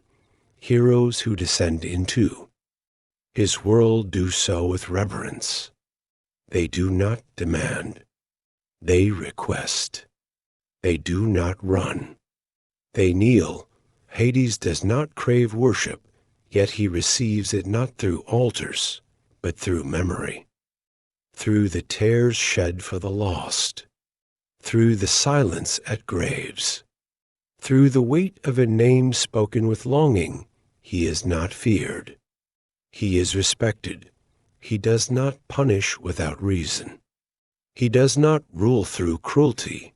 He waits. He watches. He keeps what must be kept, and in that stillness there is peace, for even the gods need a place where the story ends, and a god willing to guard it. Athena the mind and armor, Athena was not born into the world. She burst into it, not from a mother's womb, but from Zeus's mind fully formed, clad in armor, with a spear in one hand and reason in the other. Her birth was not soft. It was a splitting of thought, of pain, of power. Zeus had swallowed her mother, Metis, the goddess of wisdom, hoping to contain prophecy. But thought cannot be buried. It grows, and so Athena emerged a goddess of war. Yes, but also of wisdom, of clarity, of logic carried like a blade. She is not chaos like ours. She does not charge. She does not bleed for the sake of glory. Her warfare is cold and brilliant, calculated like a chessboard, with each move deliberate. When she joins battle, it is not out of rage. It is necessity. She teaches generals how to see, not just how to strike. She whispers to architects and lawmakers, to those who must build and defend not with noise, but with vision. She is strategy. She is structure, and when she fights, she wins not because she is stronger, but because she is prepared. Her wisdom is not passive. It is sharp. It watches. It waits. It knows when to hold back and when to advance. Athena does not wear wisdom as a crown. She wears it as armor, not to protect herself, but to protect the world from falling into the hands of those who act before they understand. There was a time when the gods looked down and saw the rising promise of a city, a people climbing out. Of myth into order, from shadow into light, Poseidon saw it first and struck the earth with his trident. A spring burst forth salt water. Powerful, untamed, Athena followed. She touched the soil and gave them something quieter, an olive tree.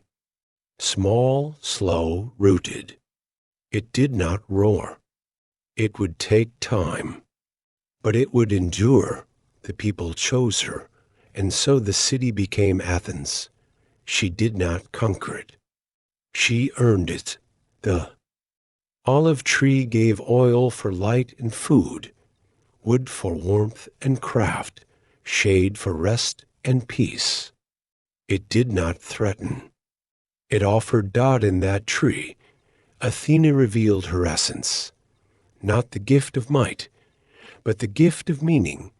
She became not just a goddess of war, but of civilization, of architecture, of philosophy, of civic life. In Athens, her name was written into marble, her image carved into shields and coins. Her wisdom echoed in the debates of the Agora, in the laws laid down, in the temples raised toward heaven. She became the soul of a city built not on conquest, but on questions, not on fear, but on vision. Athena did not give Athens victory, she gave it values, and that, in the end, became its greatest strength, virgin, not fragile in a world of gods entangled in desire. Athena remained apart.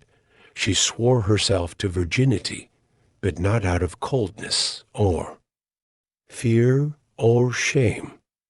She did not reject love. She rejected possession. Her virginity was not a lack. It was a boundary. She belonged to no one. No consort. No courtship. No compromise. Her autonomy was her strength. Her clarity, unclouded. Her purpose, undiluted. She stood not beside a man, but beside reason. She gave herself fully not to affection, but to action.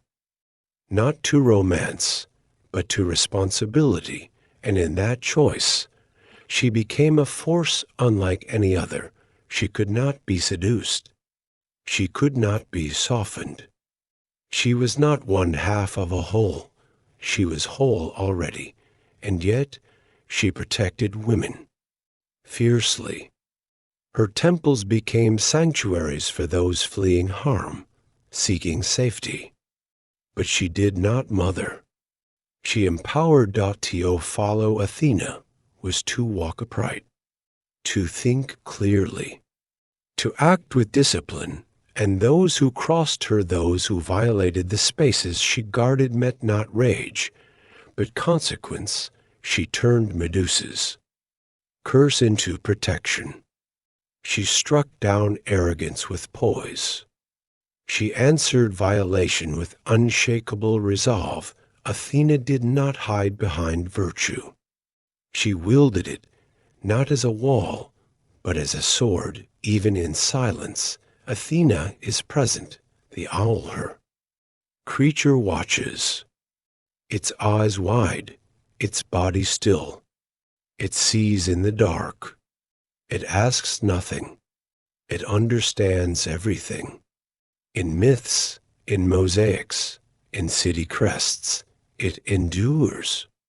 A reminder that wisdom does not shout. Her shield, the aegis, bears the head of Medusa, not as terror, but as defense, a warning to those who would bring harm. It is not an act of vengeance. It is a promise of protection. And then there is the Parthenon, rising above Athens in white stone. It stands not as a monument to war, but to reason. Its columns do not bend. Its design does not falter. It is proportion and purpose. A temple where sky and thought meet, even now, broken by time. It commands reverence. Athena's symbols endure not because they are loud, but because they are lasting. She does not burn bright and vanish. She builds, and what she builds minds. Cities, values continues long after myths fade. In the silence of libraries, in the calm of decisions made with care, in the steady heart that leads through chaos with clarity. Athena lives where thought becomes action, where power wears no crown, but guides from behind the scenes, where wisdom does not fear the blade because it knows how to wield it. Demeter, the grief that grows, before temples were raised, before kings drew borders, before the gods ruled from their mountains, there was the earth, and from the earth rose Demeter. She was not a goddess of thunder or battle. She did not command storms or forge weapons. She walked through fields. She pressed her palms into soil. She spoke to seeds. She waited, and wherever she stepped, life followed. Wheat, barley, oats, simple things, golden things, not for luxury. but for survival. Farmers built altars to her not for wealth, but for hope, for steady hands, for steady rain, for one more harvest before the cold. Demeter did not demand glory. She did not ask for worship with blood or fire. She asked for patience. For gratitude, she understood hunger. She understood effort. She was not a goddess to fear. She was a goddess to thank when plows cut through soil, when grain filled storage jars. When children were fed that was Demeter's blessing.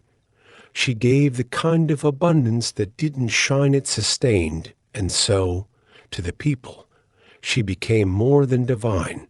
She became essential, the breath behind the bread, the hush before spring, the mother of the harvest and the quiet rhythm of enough.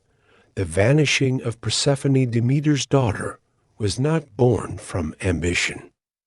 She was born from love. Persephone was light-footed, curious, full of laughter. She wandered meadows, picked flowers, followed butterflies, and Demeter watched her with the careful tenderness of a mother who knows the world is not always kind. Then, one day, Persephone vanished. The ground split open. A chariot rose. Hades reached up from the underworld and took her. A quiet moment turned sudden, eternal. The world above did not understand what had been lost, but Demeter did. She searched endlessly through valleys, across oceans, to mountaintops and shadowed groves. She asked gods. She asked mortals. None gave her truth, and so the world changed. The crops stopped growing. The trees held their fruit in silence. Grass dried. Rivers shrank.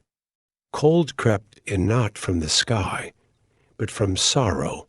This was the first winter, not of snow. Of absence, Demeter did not scream. She withdrew. She turned her grief into silence. And the earth followed her into mourning. It was not revenge. It was reflection, a mirror held up to a world that had forgotten what a mother's love could do and undo.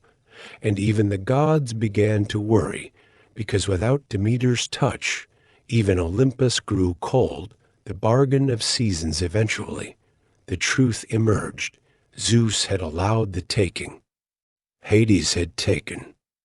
Persephone had eaten 6 seeds of a pomegranate, red as blood, red as fate, and once tasted, the underworld marked her. A compromise was struck. 6 months with her mother. 6 with her husband. A year divided by longing. A life shared between. Light and shadow, Demeter accepted. She had no choice when Persephone returns. Spring unfolds not in fanfare, but in relief. Buds open. Soil softens. Birds return to old songs, and when Persephone leaves, autumn sighs. Leaves fall. Winds cool. The sun steps back. It is not punishment. It is memory. Demeter taught the world that loss does not end love. That absence can still be sacred. That grief, when honored, becomes rhythm. She did not defeat the underworld. She made peace with it. The seasons are her bargain, a contract written in bloom and frost, in mother and daughter, in what comes back and what never truly returns. And every year, when the ground thaws and green reaches for sky again, Demeter smiles, not because the pain is gone, but because the return still matters. The mysteries of Eleusis. In a small city near Athens, a secret was kept. The Eleusinian mysteries rites held in Demeter's name welcomed only the initiated. No one could speak of what they saw. But those who came carried grief, carried questions, carried the weight of death in their hearts. They did not come to escape death. They came to understand it. In darkened halls, they followed symbols, walked in silence, saw things that could not be spoken, only felt. And at the end, they came out changed, not immortal, but comforted. Demeter did not promise her followers heaven. She promised meaning. She did not erase pain. She acknowledged it. She gave them the story of Persephone, of descent, return, renewal. She gave them the knowledge that even in the darkest places there is motion, that even when we feel most lost, there is a path. Her mysteries were not about power, they were about peace, and for centuries, people made the journey. To walk in her story, to touch her sorrow, to come out the other side still mortal, still fragile, but no longer afraid. Hephaestus, the fire that forges, he was not born with glory, not wrapped in gold or praised by choirs. When Hephaestus opened his eyes, he was met not with celebration, but with shame. In some versions of the tale, it was Hera, queen of the gods, who cast him away, disgusted by his twisted foot, his imperfect form.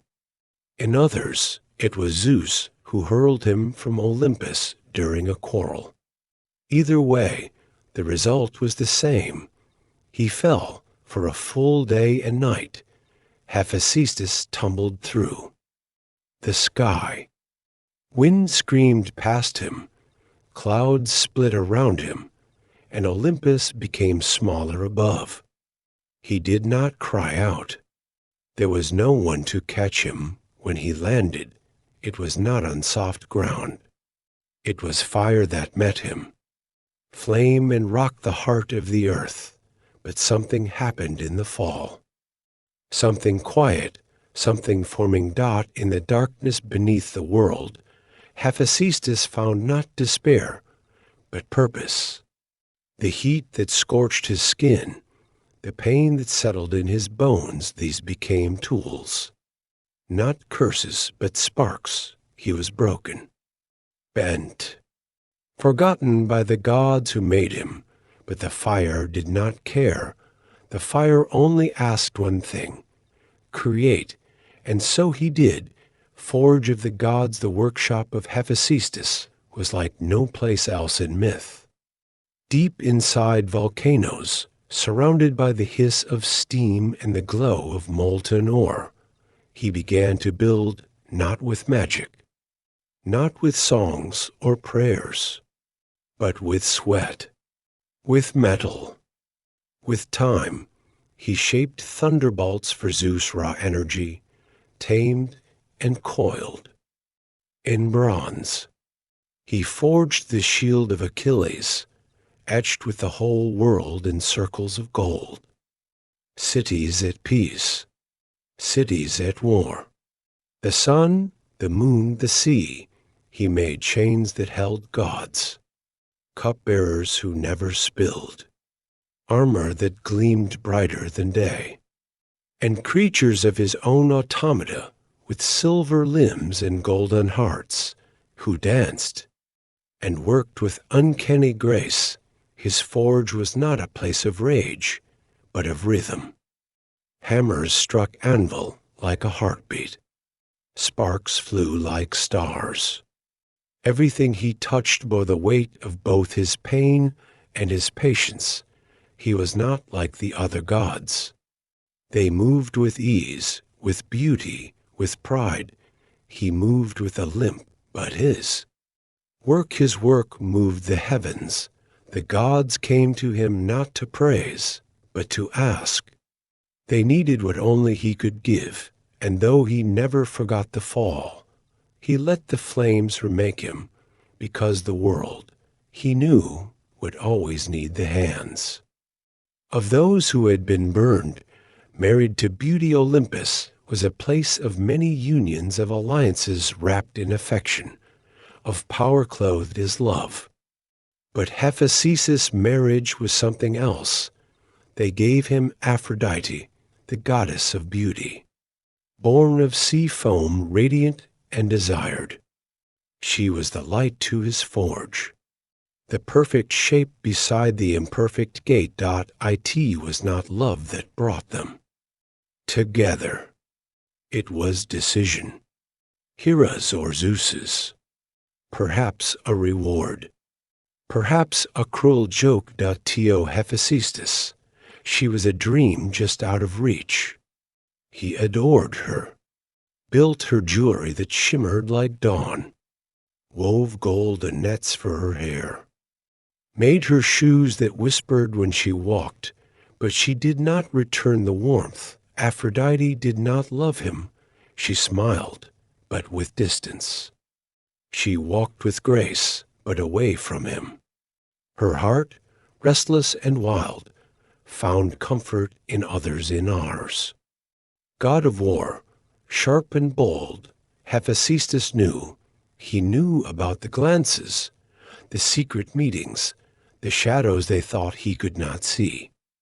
But he said little, not because he was weak, but because he hoped, because some part of him, buried deep beneath scars and smoke, still believed that if he could just build something beautiful enough, perhaps he too could be loved. And so he kept working, kept shaping wonders from the fire, even as his heart, like his leg, carried the weight of a wound that would never fully heal. Divinity and craft. Hephaestus did not shine like Apollo. He did not command thunder like Zeus, or inspire poetry like the Muses. He was not the loudest, not the strongest, but he endured, and in that endurance there was something divine. He showed the world that divinity does not always arrive in perfection. That creation is not the domain of the flawless, but of the faithful. Every hammer strike was a memory, every carved line a lesson. He taught that art is not born of ease, but of effort. That beauty is not simply found, it is built over time, through struggle, and with care. He lived among flames, but never let them consume him. His hands, rough and scarred, shaped the most delicate things, and though he limped through Olympus, though the other gods sometimes laughed, they always came back to him, because Hephaestus held the one gift none of them could fake, the power to make in the end. He was not remembered for his fall, or his wounds, or even his loveless marriage. He was remembered for what he forged, for reminding us that pain can be shaped into strength, that from rejection we can rise, and that even in the darkest furnace, a light can be born, one only the broken know how to carry.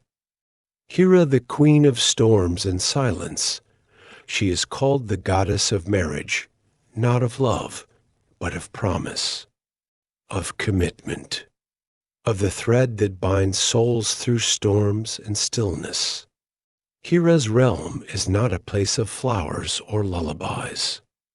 It is a hall of pillars, strong, stern, silent until stirred, born of the Titans Cronus and Rhea. Hera was swallowed like her siblings, then freed by Zeus, the brother who would one day become her husband.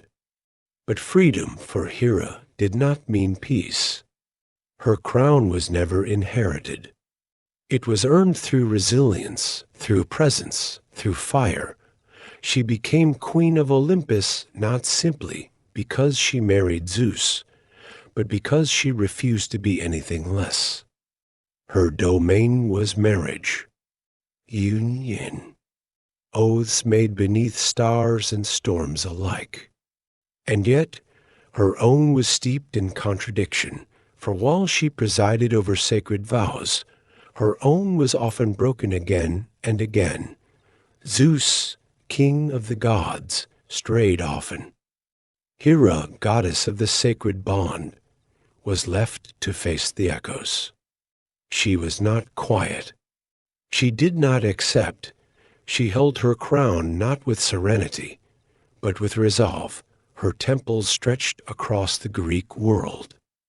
Women prayed to her for fertility, for strength during childbirth, for protection within the home. Brides honored her with offerings. Queens invoked her name when peace grew thin. Hera was a paradox. She ruled over the most fragile and powerful. Institution, while living within its deepest wound, she did not turn away from it. She stayed. She fought. And she endured. Zeus ruled the sky with thunder in his hand and desire in his heart. His eyes wandered beyond Olympus to forests, rivers, cities. He took many forms, made many unions, left many lives changed, and Hera watched her. Fury is legendary, but it is not simple. She is not a villain of jealousy. She is not a caricature of wrath. Hera's anger is rooted in something older, something deeper: betrayal, yes, but also dignity. A refusal to be erased. As Zeus roamed, Hera raged, but always returned to her throne. She never abandoned her position. She never surrendered her name. She burned, but she remained. Their marriage was not soft. It was not calm. It was a war of wills and a bond of necessity. Divine, but human in its struggle. Zeus ruled the sky. Hera, the realm beneath it.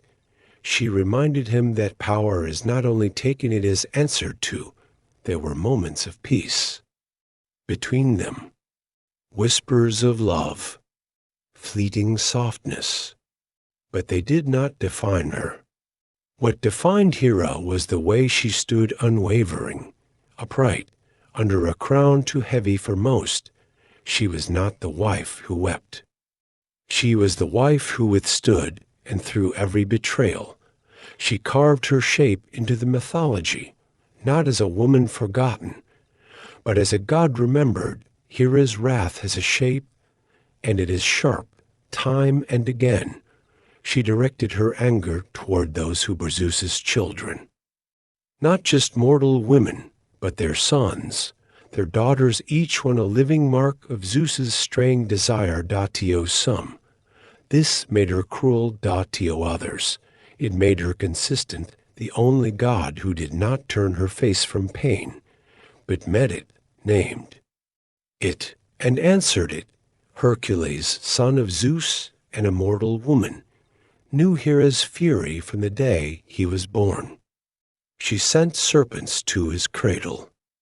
Later, she would drive him into madness, not to destroy him, but to prove the weight of divine reckoning. Hera did not strike blindly. She struck with purpose, but she was not only a punisher, she was also a guardian of women, of the vulnerable, of the forgotten. In times of danger, she could be invoked as protector. Her watch was fierce, her care unshakable. Hera was maternal, but not soft. She was loving, but not gentle. Her protection came with conditions. Her justice with memory.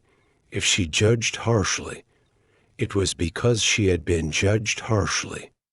If she defended fiercely, it was because no one else had. She did not ask to be liked. She asked to be respected, and in her duality, punisher and protector.